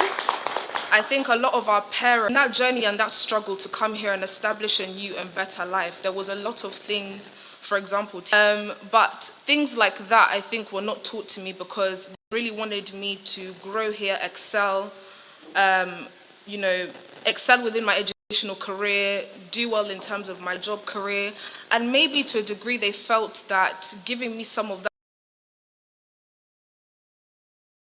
British system. Now, what that has meant is that sometimes when you go back home, and then when you come here, you're viewed as a foreigner as well. Mm-hmm. So that causes some confusion in terms of your cultural identity. Do I fit? So whilst this country to me is home, Kenya is also home. And I think over the last couple of years, we've been on a journey. We've tried to understand and really connect with whether it's other young people that have moved from back home to understand more about some of the challenges and struggles they face, connecting with other Kenyans in the UK, and also just having, I guess, where we're open with our parents in terms of some of those struggles that we face. Because I think there is this general presumption. The reality is that whilst all of those things are really important in terms of cultivating growth in a young person, certain societal norms and expectations, there is a certain expectation to live a particular lifestyle in communities that may not be serving their best interest, leading to them resort around young people and have the opportunity to mentor young people and have those kind of, that child might be doing whatever, but not seeing them overrepresented in certain places like the criminal justice system. You're seeing them resorting to lives of crime. I think about 2 years ago, wasn't it? Yeah, 3 years ago. 3 years ago. To knife crime. I think like that, there's nothing like the importance of community when it comes to raising your children. I always say there's nothing more dangerous than a young person being idle, and it's important that you have those community spaces. So for me, even like when I was attending all of these parties and given the opportunity to become the youth chair lady, I couldn't see as a young person where I fit into these Kenyan events, where I fit into these spaces. A lot of the time we are invited to events, young people are told to sit at the back. You're kind of cast aside. So you're left to your own devices. That can be quite dangerous. So part of this initiative was really having conversations with our parents and letting them know these are the kinds of issues that are prevalent and existing, whether you choose to acknowledge them or not, they are there. So that was part of it. So we created the Save a Life card, which has been an exceptionally important initiative. We spoke about it in Parliament. I was so proud of our young people to see people as young as 8 years old speak on. Yes, so obviously our event in Parliament, we invited all of our youth, we spoke to obviously people as young as 7 speaking up in Parliament, and that's something that they'll be able to live with and be able to have that memory. So I love our culture. A youth now, in all about their types of weddings, you've been invited to weddings and you see all their big dresses and I don't know anything else. However, it's so important that we have this community group where we're able to obviously, we've fallen through the cracks, as Angel said, about learning Swahili and learning about our culture. Yeah, so I would encourage you to actually give these to your young people. I would say they're not even just relevant for stabbing situations, any kind to a young person that's picking it up. I guess the other aspect that I would like to touch on as well is to educate them, no matter how, because even if you're not teaching them those life lessons, occupy as well. Because when we look around this room, how many of you know young people that aren't present today? If I could just see. Yeah, anybody else willing to share? Okay, I feel like to a degree it is important. Sometimes you need persistence of inviting me into rooms that I may not exposure to is actually incredibly important and has led us to be able to be in spaces like this one. Young people are, it's going to contribute to your credit score, and I was a bit confused, like, what do you mean by that? Because I didn't have that good credit currently to date. And I think it's important to impart those lessons of wisdom to your young people, access to being in rooms where somebody might impart some kind of wisdom to introduce you to a particular, continue to persist, to bring them to events, but also, and I would say yeah. Also understand. Yeah, I think that's quite important. So, what's the word? They don't want to strive down that atypical career path of education, that to occupy different industries. So I think it's opening the scope as well to the types of opportunities you are inviting. Because I feel like as parents, if you of things they might be exposed to out there, we've had different initiatives. So we've gone to a Knife Angel event where the Knife Angel was talking to parents and young people about how young people become susceptible, types of things that parents need to look out for as well. Because I think that education goes both ways. It's twofold. So just ensuring that you, no matter how difficult and challenging it might be, you are speaking to your young people and you're encouraging them, and you don't necessarily cast them aside, but you.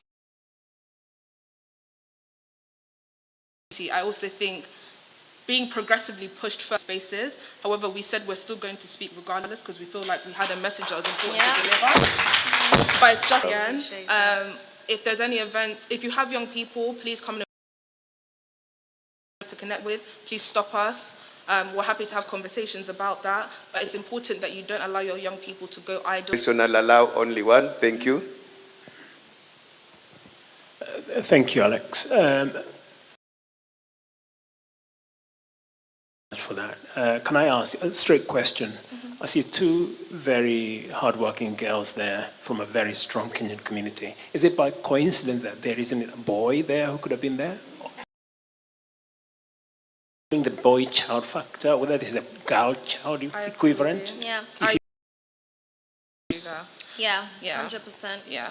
I do feel like with our boys, it is quite hard because with the boys, I feel like they're quite stubborn at that, in the fact of them to come, and you can tell them to come to a certain place. And I've got a brother, can tell him 1,000. Created stuff like Save a Life cards and used our type of language, which obviously our youth at the time. Yeah. What is 100%. I also feel even when you look at, and to be fair, this isn't in every case scenario. There's some young Kenyan boys that are prosperous and are thriving and are doing incredibly well. Yeah. However, certainly in our community, we have noticed the boys have always been a step behind, and sometimes that is to do with a lack of the correct mentorship, the correct guidance, also the willingness to take time and actually study and get to know your young people. We come from a lot of the ladies have taken the time to get to know us, the team we do. One of them just so happens to live far away, quite actively involved. Another isn't actually Kenyan. He's community and continues to champion our initiatives. But I do agree with you, there is that opportunity. It's just, sometimes you need to be the that young people aren't occupying certain spaces, especially boys. Actively go out to them and ask them. We're probably obviously closed off for now, but when obviously you make that change and you build. Is our group coordinator, Uncle Mwangi. Mwangi simama watu wakuone. Yeah, Uncle Mwangi, stand up. We have to give you a shout out. You're still trying to forge a career, you're still trying to build relationships, you're trying to be visible in different spaces, fostered growth within our group and has really taken us leaps and bounds. Well done, and you're like anchors, and you know that banter is like you're on set on TV. It's informative. You can see it's really different, is it? I know Duncan telling us more about opportunities you can have with Unit Realtor to partner with. Karibu sana Sam, tumpigie Sam. Asante sana. Residences are very rare in the world and even rarer in Kenya. Yes. Karibu sana, Mike. Thank you so much. Yeah. Tell us a bit about Unity. Unity was started in the year.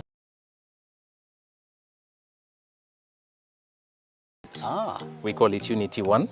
As you can see, quite a number of tenants. Especially how we are doing our projects. Is our primary focus is building trucks. You can see enough parking slots. You can see it's a very clean environment. So we're talking about the gym, we're talking about the pool. So Mike, karibu sana. Thank you. Wow. This is our area you're looking at. There's something I heard from Dr. Wind in NSC from the diaspora. Currently, in the year 26, the amount of money that was being remitted from the diaspora than before. Most of us. Then number, okay, and then off the, all right. So that is the trend I wanted to show you. Now, there's something I wanted to point out, and that is basically something that we as Unity Homes, we are passionate about. We are really passionate about giving people the opportunity to invest in property that is predictable in terms of return, and then property that is future-proof. So when you look at all the development, all the property that we are doing as Unity Homes, basically this is property that keeps on appreciation, number one. And then number two, in terms of the rental income. Our company, we started in the year 2014 and property back home. But then apart from that, we noticed something. It's in locations that are not watertight. Or company, we had three divisions. We have three divisions. The people who are buying from us are basically people who are buying for investment. We formed a division that deals with how do I manage the tenant? How do I do the paperwork? So by forming that, the tenant management. And because we focus on making profit from building and selling the houses, what's happening when it comes to managing the property, we basically do it as an after-sale service. We do not charge you for that service. The idea behind managing the estate and managing the who is coming into our community. Community, and you said there's no community without unity and all that. So for us, it's very essential that I'd say one of the fastest growing cities, I may put it that way, because for the last 10 years, we've never had multinational organizations.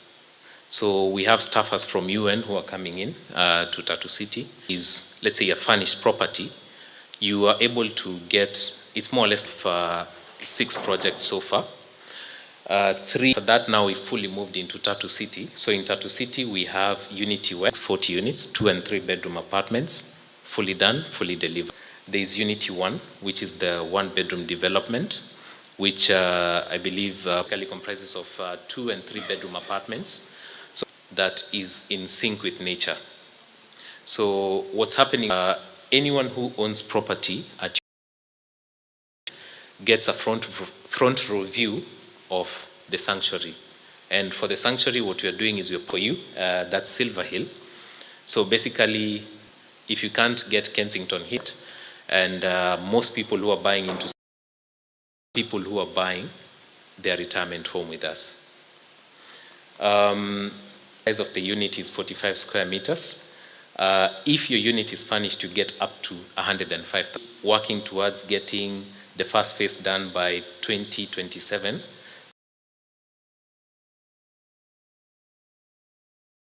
And we have Silver Hill, which is basically now the premium unit, looking at the starting rental income from 300,000 shillings.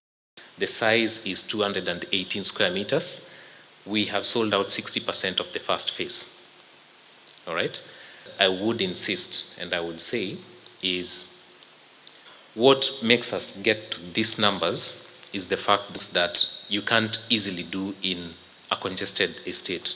So ideally, you find their parks are well in place for this particular development.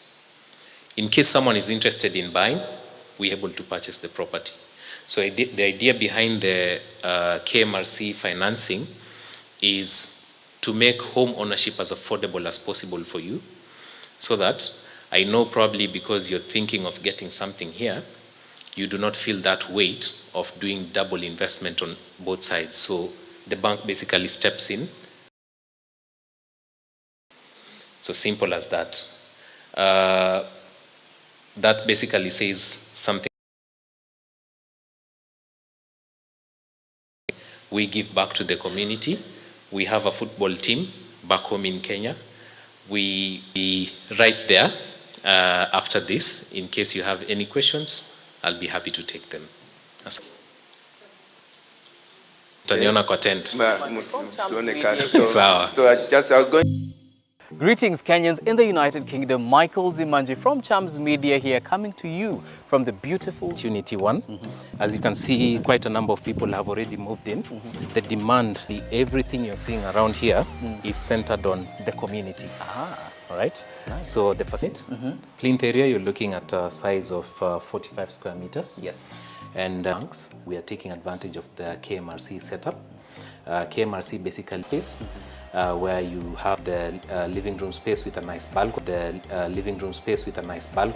The bathroom is quite spacious, good enough to fit a couple. Amazing. Yes. The bathroom is quite spacious, good enough to fit a couple. Amazing. Yes.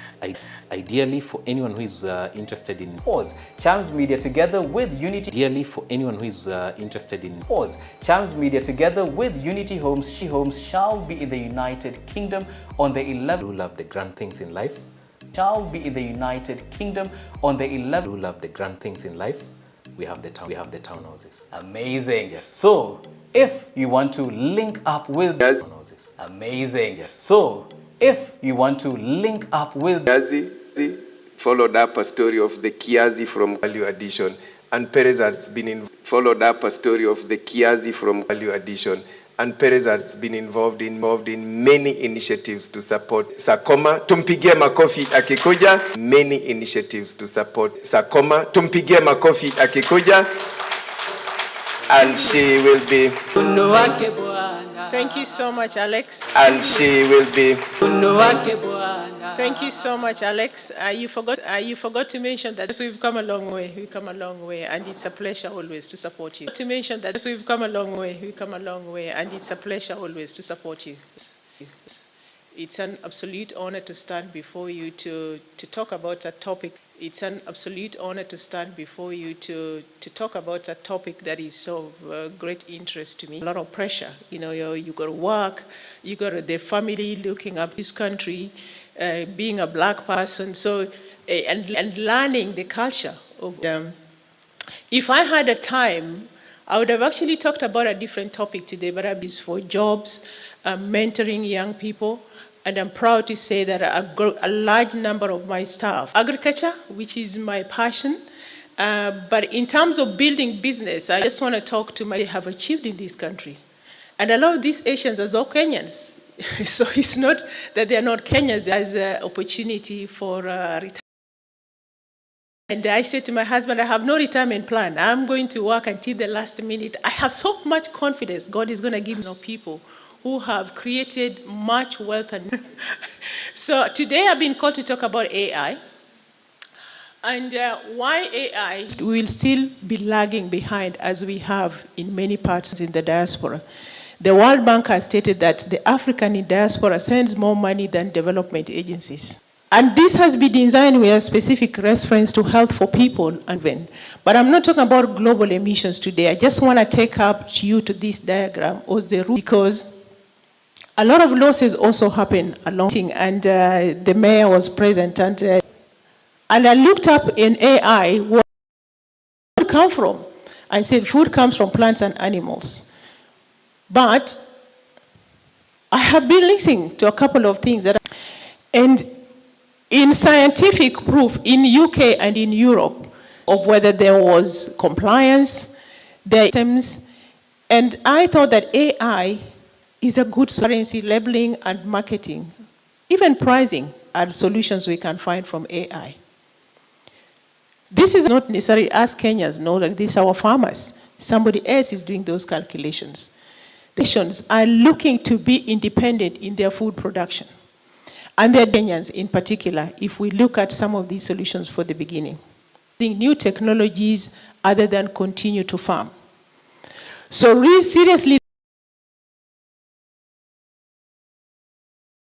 to export, but also there is need for us to advance our technology, communication, statistics, and also competition for new challenges.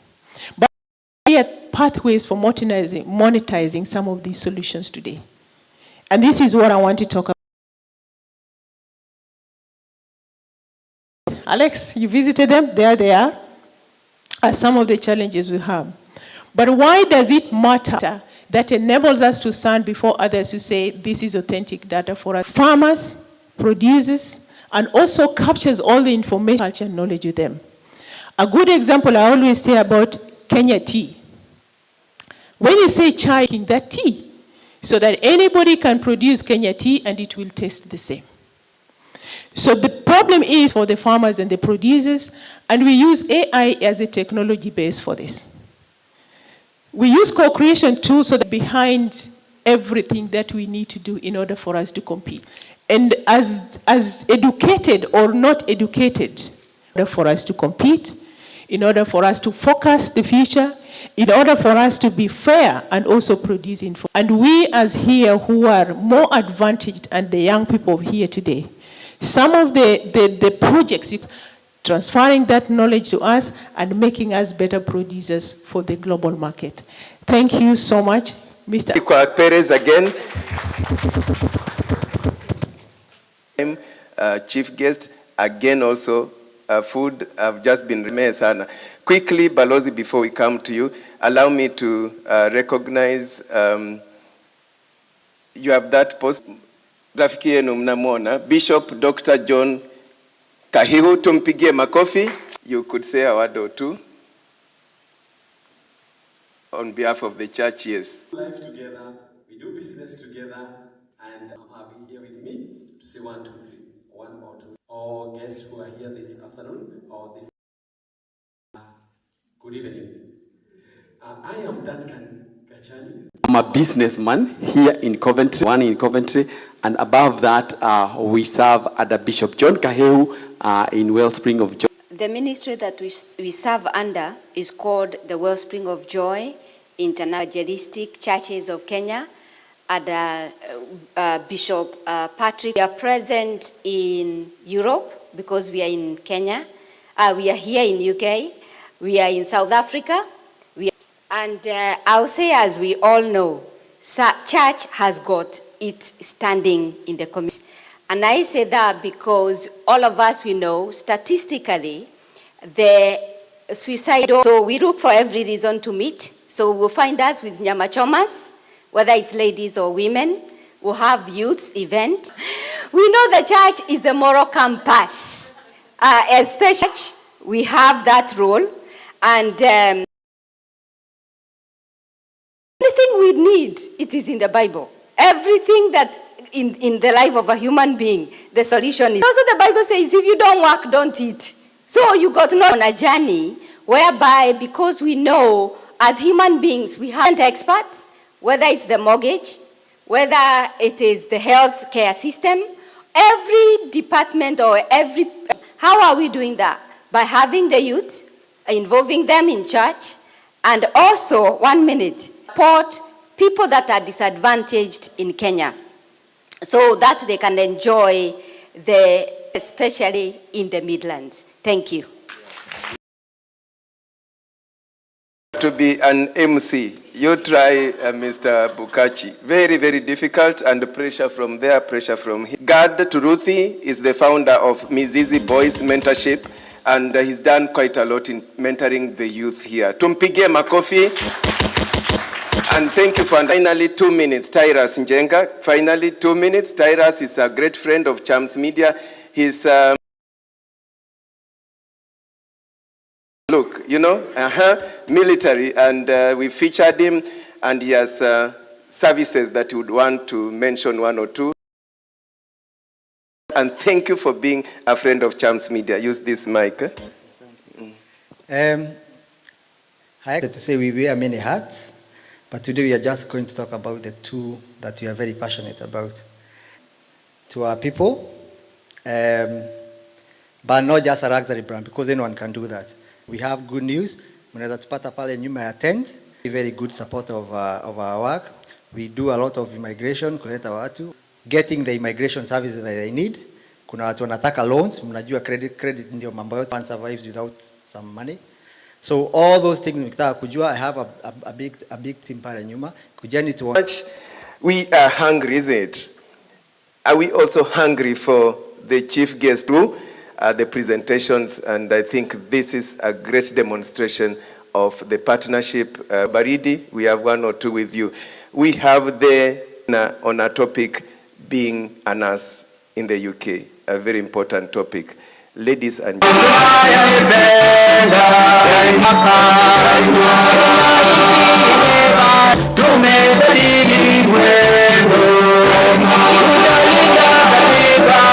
Thank you for that. Yeah. So, and for me, it's not just a song. I don't think there's a country better than to build that that country. And I can tell you it is the giant angel and joy for that sharing. That for me was what we call reverse mentoring in action. Yes, so thank you very much for everybody who's honored. To those that have partnered with Charms Media, thank you very much. And to Charms Media, let me take this over, and there's not a Kenyan, there's no life there. Any place you go to, double click and fourth click, the initial person was most probably what I was going to say today. So I will only do 3. What is the government doing? You know, are we just talking, or are we doing something in a central place? Not just in the talking, but in the planning. Why? So the second thing I'm going to do is say, so what has government done to do some concrete actions that government has taken? The thing I will do is call all of us to action. Yeah, because, you know, often we can dissect a problem and dissect. It's really that we struggle with knowing what the issue is. Yeah, it's not even not knowing what to do. The issue is actually rising up and doing something about it. And because in my other life I was a teacher, there is no good teacher that does not give homework, isn't it? So I will close with some homework for all of us. And Jehu, let me just warn you that you're one of those that will get homework specific to you and homework that is general to all of us, yeah? Great, so let me start by saying, why are we talking of beyond remittances as a government? And the issue of remittances has been, but you would know that the remittances that you said the currency as stable as it has remained. Because you know there were many on the loan, but we didn't, isn't it? And that again speaks to the resilience, and you also want to invest in your country because there's an element of predictability, especially when you talk about, you brought in 640 billion Kenya shillings. That was about 4.6% of GDP for last year. Now that's not a small amount, isn't it? Right? And that was an almost 18%. Somebody said 14 is about 18% year on year in 5 years. Now, whereas that is great, there's a small problem because that money goes to consumption. And what happens when we consume? Yes, it's kept families moving, it's taken people to school, it's probably helped a few people, you know, run small businesses. But what happens when we consume and we don't invest? There's still impact, not as much as an impact you would have if there was investment. What would also happen if we did this in a little more structured and a little more coordinated way? Then again, the impact would be that much more. And that is why now the government has intentionally moved away, not really moved away, we are saying there are all these remittances coming. We do see them coming, you know, for a foreseeable future, but how can we make this a little bit more sustainable for the government itself, but also for the people that are bringing the money in? And that is the conversation we are having today. Now, again, let me just go to the space of why does it make economic sense? It makes economic sense because if I take a shilling and consume, and somebody else takes the same shilling and invests, the person that invested will reap 2 to 4 times what I have reaped in giving it through consumption. So it's not without value, it is with value, but we could actually elevate that value even more. Now the other thing, and we've talked a lot about it here, is skills transfer. And Jehu, I can give you link. That is where your homework will come from.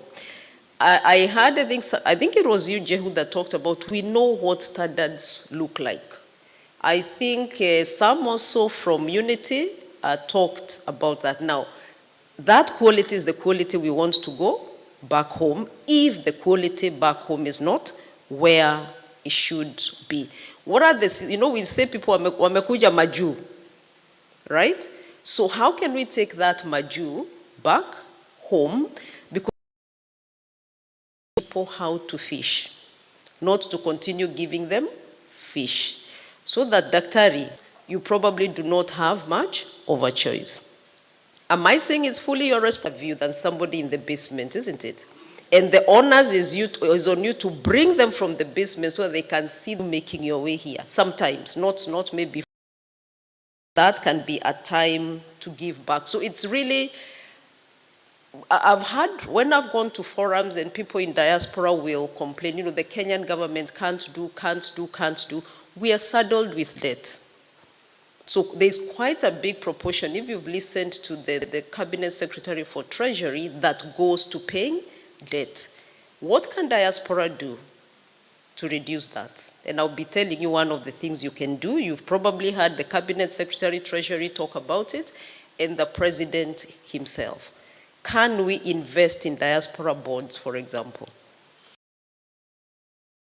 With the Mahiu, we don't have to borrow all the money from the World Bank. Can these remittances build that will build our own? Take care of our diaspora, and we want to grow. We exclusively deal with diaspora affairs. It's not an old one, but I think for me, I don't think there can be a clearer statement than having a whole government department that we. Okay, not the ones from the mission. So I think out of our there, but let me add that assignment. Please, let's all go to the website, the State Department. So the policy really gives you the guidelines around engage. The State Department has gone further and come up with what they call the comprehensive diaspora growth focus areas for government that you can tap into. Economic aspect of matters. That is what is going to move us forward. But you might argue that those are just documents and frameworks. What are some tangible things then that the government has done to make sure that we are going beyond remittances or we are taking care of diaspora? One of them is the labor mobility program, and there's a whole act, there's a whole policy around that. And there have been no manner of reaction about, we are sending Kenyans out and we are sending them to slavery and no manner of things. But we're saying we are developing these youth very, very fast. We are producing them very fast, but we don't have the absorption capacity. So how can we still make sure, and thank you, Angel, thank you, Joy, you said they must not be idle, isn't it? So how can we make sure that that energy is being utilized one way or the other? Are we saying that the programs are perfect? Perhaps not. But we say sometimes when you hold the mirror, you're the one that can see where there are gaps. So with your exposure, with your knowledge, with your expertise, then give that feedback. And actually the State Department for Diaspora is great at receiving feedback, that I can tell you. Yeah, they have actually just won an award in South Africa just the other day as the government unit in Africa that has really leveraged technology. I think they got that award today, Saturday, I think on Thursday.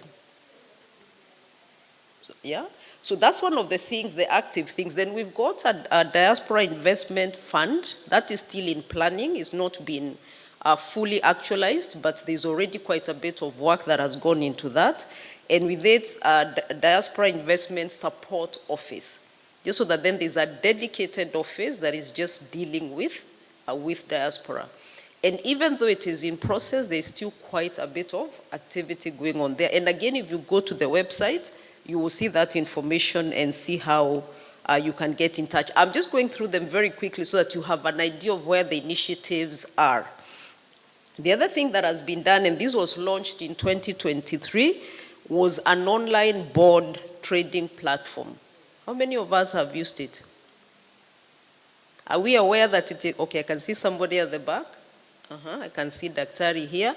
So there is actually a platform where just from the comfort of your seat, you can also participate in purchase of government bonds. And just for information, as of 2025, we had about 2.01 trillion Kenya shillings that had been traded through that platform. So again, an opportunity, and that is available even for the youth, because it's really something that is happening online. I did mention the diaspora board that is in planning. And the thing is, we want to expand JKIA. We want to build more infrastructure, road networks, electricity and so on. Green energy, which is a space that we are playing in. So how can diaspora come in? Especially in spaces of technology where you would be in markets that are slightly Kenyan market is. These you'd be conversant with the digital and also the mobile consular services. And I know it's a question we've gotten very many times. We want mobile consular services in my neighborhood. Again, if you go to the website, you now can actually mobilize online. And now we've said the way we are going to offer these services, because we feel now we've more or less, reached out to as many as we can, the resources will be allocated driven by numbers. Where are the numbers? Does it make sense per unit to actually go to that place? Again, if you go to the website, there's a form there. So if you really feel you've got a critical mass for people that need consular services, you can tap into that. Of course, you can speak to us, but whatever information you give us must still be uploaded into the system so that it is coordinated centrally. And of course, there's the support, in terms of the welfare and emergency support. So essentially what you're saying is from setting a framework that has already been done to, getting initiatives that are workable, that has also been done. So where can you plug in? What's our call to you now? Because we've now, this is a bus already on the move. So we have moved away from talking. We have put the frameworks into place and we've actually actioned quite a bit of that. So I'll ask you to do something very simple. First of all, let's register. Yeah? There's a diaspora information management system, and we are not used, let me just say it for the record, and I hope this gets recorded and broadcast.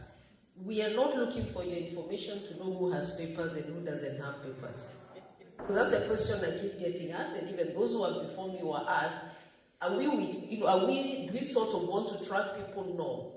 Remember, we are talking about government, and the way government allocates resources is by knowing who is available and who is not, who is present and who is not present. That's why we do national census, isn't it?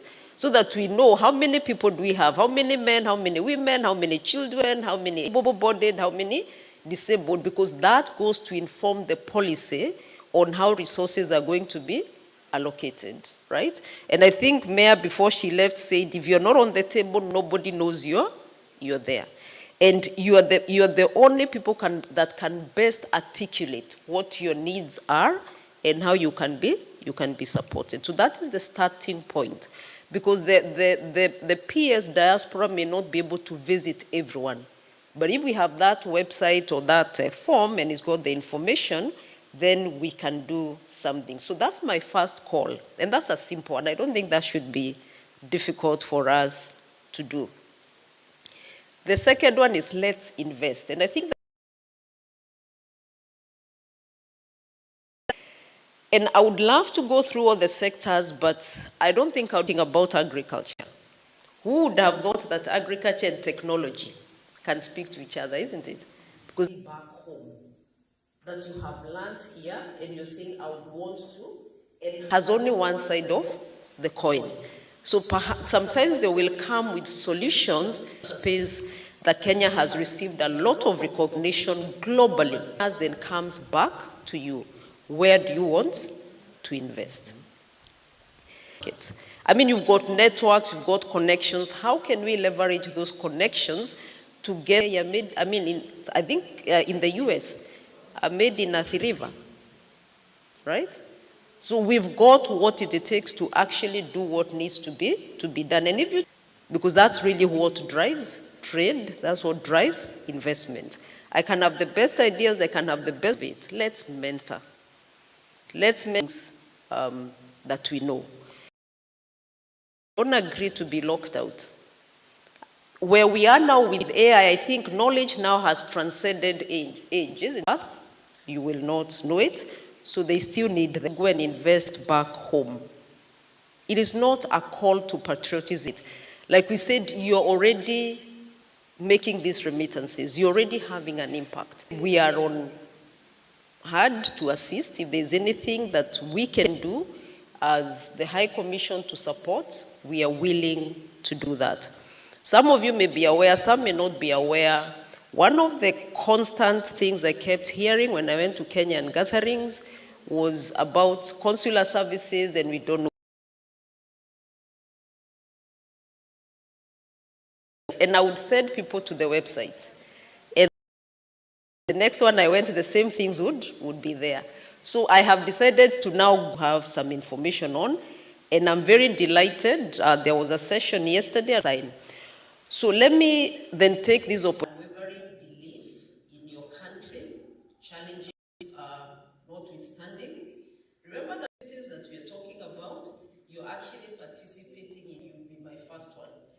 You talked about how you, and as I sat there, I wondered, how can we take that even further? Because there is power in coming together.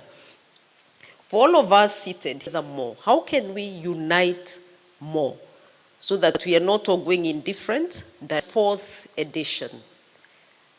And I just wondered, how can government tap into the intelligence? So how can we tap into that intelligence to enhance what it is that we are doing for our city? Thank you so much. While there, let me, a minute, just stand there. You can imagine standing to, you have a question for Balozi? Mwangi, a quick one. Time to come and speak to us and for giving us such a... Mine is not a question. It is more of a statement. Mm-hmm. You said that 64 Kenya has remittances. Am I right? The unfortunate thing is that 70% of that money is for consumption, right? And the only reason that that is being met with consumption is because the people we are sending this money to, they have no other option. We do agree that people are ingenious with the ideas of making money and everything, but sometimes the government has a really big role to play in supporting these small ventures. Because statistically, it says that 608 billion is lost through impunity and corruption, which is a very sad state of affairs. That means 95% of the money we have sent home is being lost through institutions, injustice, accountability. So now that means only 5% of the remittance we are sending home is actually used for what it is. My challenge to the government is, in a humble manner, is to find a way to deal with this corruption and impunity, because it is crippling a country that is far way behind where it's supposed to be at this point. Statistics also say that 40 years ago, we were at the same level with Malaysia in terms of our strength in the shilling. But now, we cannot see them. That is only I have to say. And absolutely, I agree with what you said. What we are doing today, it would be very sad for us to see us to give this younger generation a country that they cannot be able to manage because it is already crippled. Let me say two things. We say the people, another percentage I wouldn't agree. Because sometimes I will take the easiest way out. The only way they can survive is with the 20 pounds. On the government one, I always like to throw it back and say, who really is the government? Because the government is not the institutions, it's not parliament, it's not the executive step, and the other person sweeps their doorstep. There will actually be no garbage. Have the city council to do any cleaning, and we can save that money. And when I say sweeping the garbage is in a literal sense, but also a symbolic sense. Is that saying the government in place should not do something? No. But it's just saying there are things the government will not win alone. We must all win them together. Yeah. Wow. So much Balozi. We really, really appreciate it. Makofi kwa Balozi jameni. Asante sana. Wow. What a powerful speech. And yes, Balozi, we normally do reports of all these forums and we share with our partners, including the State Department for Diaspora Affairs. And His Excellency, the President, follows daring abroad very well. When he meets people abroad, he tells them, you are daring abroad. So you see, the brand is known even in State House. Thank you so much, Balozi. And just want to give you a quick, we'll do some quick rough after dinner. And what else? One or two who, if you don't mind, will have a session after dinner. I know you'll enjoy dinner with us. And you've been very attentive. You know, this is rare that we've had you sitting here from 4 p.m. and attentive, because there are some events, forums, Perez, you know, people keep leaving with the phones, sometimes even pretending, you know, hello, yeah, ngoja tu nitoke nje. But you people have been sitting here and the quality. So we are happy with the quality. Thank you, Agri. Now, you've been listened to this, the treasurer of the Kenyan community in Ontario, about 2,000 members, I think. Patrick, he's been watching, listening, and he said, congratulations, this team, giving them so much knowledge.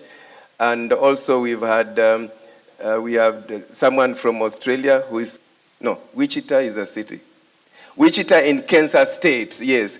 And she, because we love their, nimepatisha ujumbe wako, that she has plots for sale, size quarter an acre, overlooking Menengai gated community, 40 kilometers. Sahau, niambie, ni connect na yeye, and I think she's put a price there. Is it there, Patrick?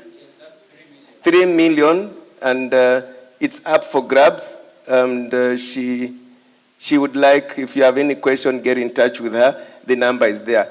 And as we have our dinner, we'll have a video by the nurses community playing as we go to have our dinner. Patrick is lining it up. Just lessons on what nurses go through. Very important topic. They will also be, I think it's the previous after dinner. I know you are passionate about it also. It's about 8 minutes. Into the next one. We together. Then after dinner, raffle tickets to play even in the forthcoming forum, which is the Daring Abroad Returnees Forum. So a quick one is to say we'll give, and ushered by Agri and Oino, so that we give them a chance, Balozi, to have dinner with us together. Then we'll gather here quickly for the raffle tickets. So as we stand up, just give them a chance first as we watch the nurses quickly, and feel free when you want the stomach inakupeleka huko, tuendelee bila ku. So tujipigie makofi jameni. We can listen to the nurses as we proceed. I am sorry I wanted to for this cordial invite to come and talk about nursing in the UK. My name's Salin Jokin Nyinza. I am a nurse by profession, trained in Kenya over 20 years ago at the Nairobi Hospital, as well as trained as a midwife and accident and emergency nurse before relocating to the UK in the early 2000s to a place called South Yorkshire, north of England, where I have now settled and I call home. I currently work with a leading UK organization as a senior infection prevention and control nurse specialist, having also worked in the NHS as site lead in Sheffield.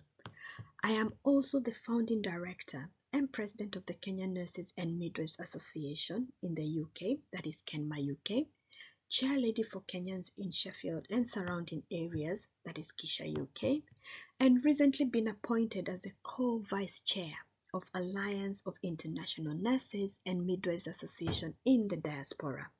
This is an organization that holds 30 associations from different countries, from India, the Philippines, Zambia, Zimbabwe, South Africa, from. So it is an honor to be part of this organization and be known that there is Kenyan nurses and midwives in the United Kingdom. So it is a privilege to be part of that organization. I have been given the task to talk about nursing in the UK as a Kenyan nurse. To articulate this better, I will talk about our nursing association that supports us when we get to the UK, highlighting the benefits and the challenges we face while providing care and support to the UK health and care system. So Kenma UK was launched in the year 2021 during a very challenging time. This was the time when there was COVID-19, and COVID highlighted, and it was clear that those that came from the Black and Asian backgrounds were disproportionately treated and marginalized. It was a time when nurses who came to the UK were required to isolate for several days in a hotel to ensure they were COVID-free before going to look after the sick. We are now aware what this did to our mental health. We know that Kenyans, we are very sociable people, and this led to social isolation on top of the marginalization having come from a black background. Kenma is a community of nurses and midwives who have relocated, as previously said, from Kenya and also living and residing in the United Kingdom. We are all at visions. We also have very junior nurses in organizations, and bringing all these together and to thrive in a very challenging atmosphere. We have and empowering each other. We strive for excellence in everything that we do for ourselves and the communities that we serve. So we are in a category that we are marginalized because of various characteristics. At the moment, we do know, if you've been watching news, you know what's been happening around the country. There has been the Nursing and Midwifery Council. We are promoted very, very slowly. Snowy white peaks up there. Not many of us are up there. We are highly likely to suffer from mental health issues due to this country, and you are expected to be treated in a particular way. Everything else that I've talked about on career progression, low scholarly progress, Kenma, this is where we come in to help the nurse who is coming to the UK strive to called Thrive Together program, that is KTTP. The objective of this program is to of UK nursing and midwifery. We say so we support the nurses during that journey. It took me about 10 years to move to the next level.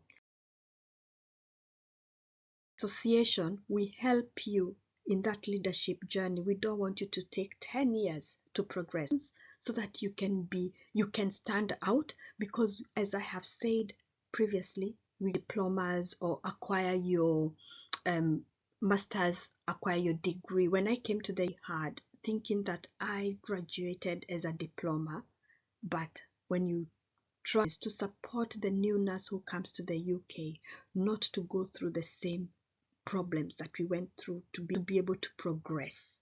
Okay, this is from work experiences and also from your workspaces projects for the government and the NHS.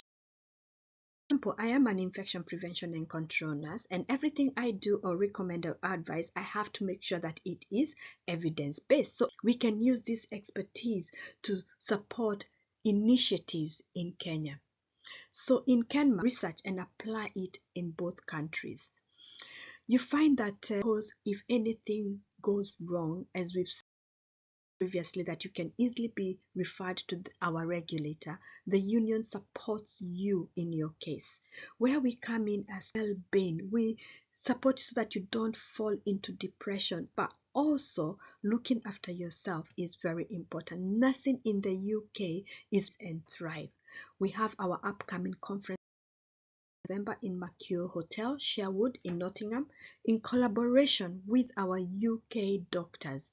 Why don't you come? This is where you're going to meet your leaders, and you never know, maybe this could be the place making you be known by the leaders within and making an impact. And when they go back to their offices, they remember they met somebody who was really good, and see what is there during the conference. And also follow us on social media. Good evening, everyone. Hope you are all has been made possible. Thank you to Alex and team for this cordial invite to come and talk about agency nurse before relocating to the UK in the early 2000s to a place called South. having also worked in the NHS as site lead in Sheffield. I am also the founding director and Midwives Association in the diaspora, India, the Philippines, Zambia, European countries as well. So it is an honor to be part of this organization and put the map of Kenya and come to Kenya with a free ticket. So you have the chance to win $1 billion USD. I think it's a record high. And we feel that your contribution to Kenya's economy is phenomenal. We received in remittances $5 billion USD and would like to reward you when you come to Kenya with a free ticket. So you have the chance to win a free ticket to any of them USD. I think it's a record high. And we feel that your contribution to Kenya's economy is phenomenal and would like to reward you when you come to Kenya with a free ticket. So you have the chance to win a free ticket to any of our destinations. And we look forward to welcoming you on board SafariLink and see you soon. We received in remittances $5 billion USD. I think it's a record high. And we feel that your contribution to Kenya's economy is phenomenal and would like to reward you when you come to Kenya with a free ticket. So you have the chance to win a free ticket to any of our destinations. And we look forward to welcoming you on board SafariLink and see you soon. We received in remittances $5 billion USD. I think it's a record high. And we feel that your contribution to Kenya's economy is phenomenal and would like to reward you when you come to Kenya with a free ticket. So you have the chance to win a ticket to any of our destinations. And we look forward to welcoming you on board SafariLink and see you soon. We received in remittances $5 billion USD. I think it's a record high. And we feel that your contribution to Kenya's economy is phenomenal and would like to reward you when you come to Kenya with a free ticket. So you have the chance to win a free ticket to any of our destinations. And we look forward to welcoming you on board SafariLink and see you soon. We received in remittances $5 billion USD. I think it's a record high. And we feel that your contribution to Kenya's economy is phenomenal and would like to reward you when you come to Kenya with a free ticket. So you have the chance to win a free ticket to any of our destinations. And we look forward to welcoming you on board SafariLink and see you soon. We received in remittances $5 billion USD. I think it's a record high. And we feel that your contribution to Kenya's economy is phenomenal and would like to reward you when you come to Kenya with a free ticket. So you have the chance to win a free ticket to any of our destinations. And we look forward to welcoming you on board SafariLink and see you soon. We received in remittances $5 billion USD. I think it's a record high. And we feel that your contribution to Kenya's economy is phenomenal and would like to reward you when you come to Kenya with a free ticket. So you have the chance to win a free ticket to any of our destinations. And we look forward to welcoming you on board SafariLink and see you soon. We received in remittances $5 billion USD. I think it's a record high. And we feel that your contribution to Kenya's economy is phenomenal and would like to reward you when you come to Kenya with a free ticket. So you have the chance to win a free ticket to any of our destinations. And we look forward to welcoming you on board SafariLink and see you soon. We received in remittances $5 billion USD. I think it's a record high. And we feel that your contribution to Kenya's economy is phenomenal and would like to reward you when you come to Kenya with a free ticket. So you have the chance to win a free ticket to any of our destinations. And we look forward to welcoming you on board SafariLink and see you soon. We received in remittances $5 billion USD. I think it's a record high. And we feel that your contribution to Kenya's economy is phenomenal and would like to reward you when you come to Kenya with a free ticket. So you have the chance to win a free ticket to any of our destinations. And we look forward to welcoming you on board SafariLink and see you soon. We received in remittances $5 billion USD. I think it's a record high. And we feel that your contribution to Kenya's economy is phenomenal and would like to reward you when you come to Kenya with a free ticket. So you have the chance to win a free ticket to any of our destinations. And we look forward to welcoming you on board SafariLink and see you soon. We received in remittances $5 billion USD. I think it's a record high. And we feel that your contribution to Kenya's economy is phenomenal and would like to reward you when you come to Kenya with a free ticket.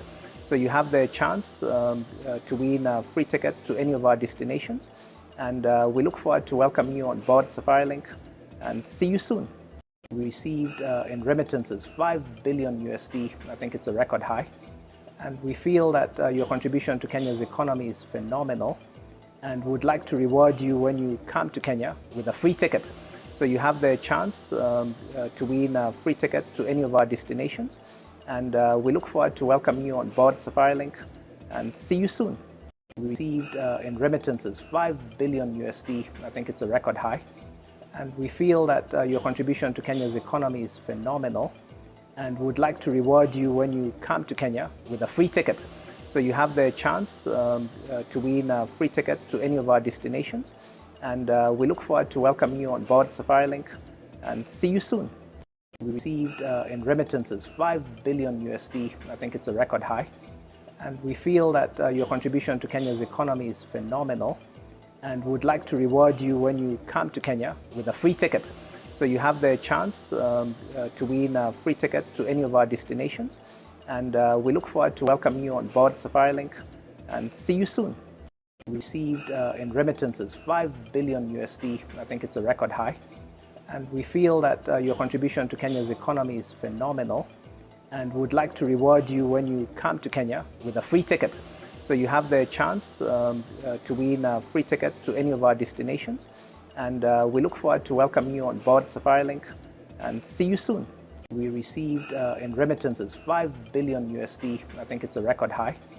And we feel that your contribution to Kenya's economy is phenomenal and would like to reward you when you come to Kenya with a free ticket. So you have the chance to win a free ticket to any of our destinations. And we look forward to welcoming you on board SafariLink and see you soon. We received in remittances 5 billion USD. I think it's a record high. And we feel that your contribution to Kenya's economy is phenomenal and would like to reward you when you come to Kenya with a free ticket. So you have the chance to win a free ticket to any of our destinations. And we look forward to welcoming you on board SafariLink and see you soon. We received in remittances 5 billion USD. I think it's a record high. And we feel that your contribution to Kenya's economy is phenomenal and would like to reward you when you come to Kenya with a free ticket. So you have the chance to win a free ticket to any of our destinations. And we look forward to welcoming you on board SafariLink and see you soon. We received in remittances 5 billion USD. I think it's a record high. And we feel that your contribution to Kenya's economy is phenomenal and would like to reward you when you come to Kenya with a free ticket. So you have the chance to win a free ticket to any of our destinations. And we look forward to welcoming you on board SafariLink and see you soon. We received in remittances 5 billion USD. I think it's a record high.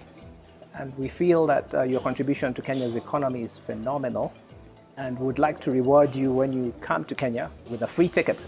So you have the chance to win a free ticket to any of our destinations. And we look forward to welcoming you on board SafariLink and see you soon. We received in remittances 5 billion USD. I think it's a record high. And we feel that your contribution to Kenya's economy is phenomenal and would like to reward you when you come to Kenya with a free ticket. So you have the chance to win a free ticket to any of our destinations.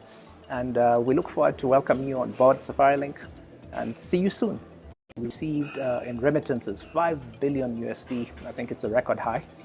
And we feel that your contribution to Kenya's economy is phenomenal and would like... Nature, tranquility and adventure. The world is filled with breathtaking landscapes, vibrant cultures, diverse wildlife and welcoming people.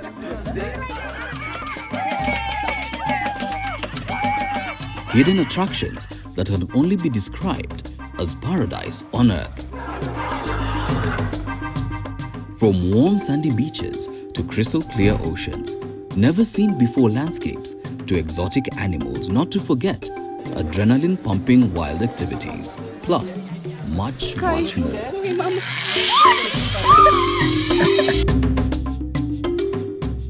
The question now is, how can you best enjoy what the world has to offer?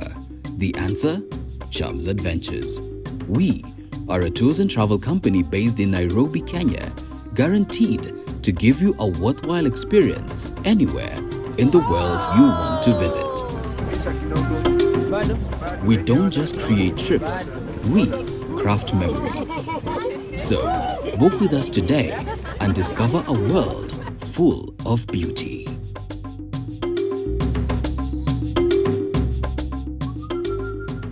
Chums Media hoye! Hoye! Chums Adventures hoye! Hoye!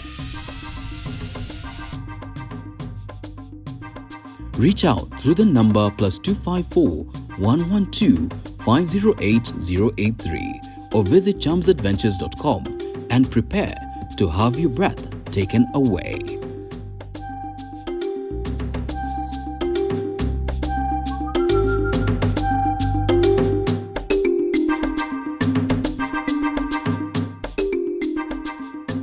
Chums Adventures. Journey with us. Beauty, nature, tranquility and adventure. The world is filled with breathtaking landscapes, vibrant cultures, diverse wildlife and welcoming people.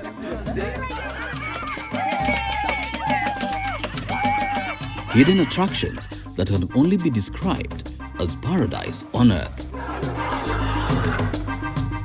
From warm sandy beaches to crystal clear oceans, never seen before landscapes to exotic animals, not to forget adrenaline pumping wild activities, plus much more.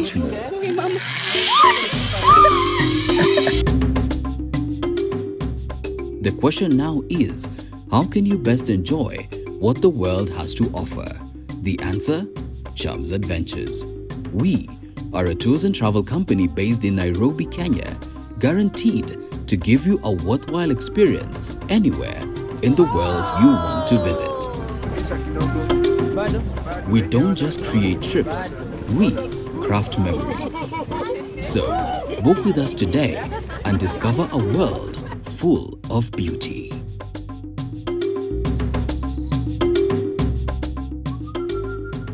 Chums Media hoye! Hoye! Chums Adventures hoye! Hoye! Reach out through the number +254 112 508 083 or visit chumsadventures.com and prepare to have your breath taken away.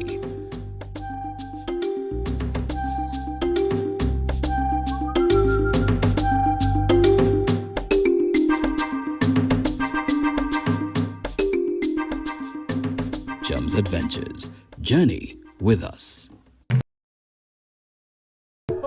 Beauty, nature, tranquility and adventure.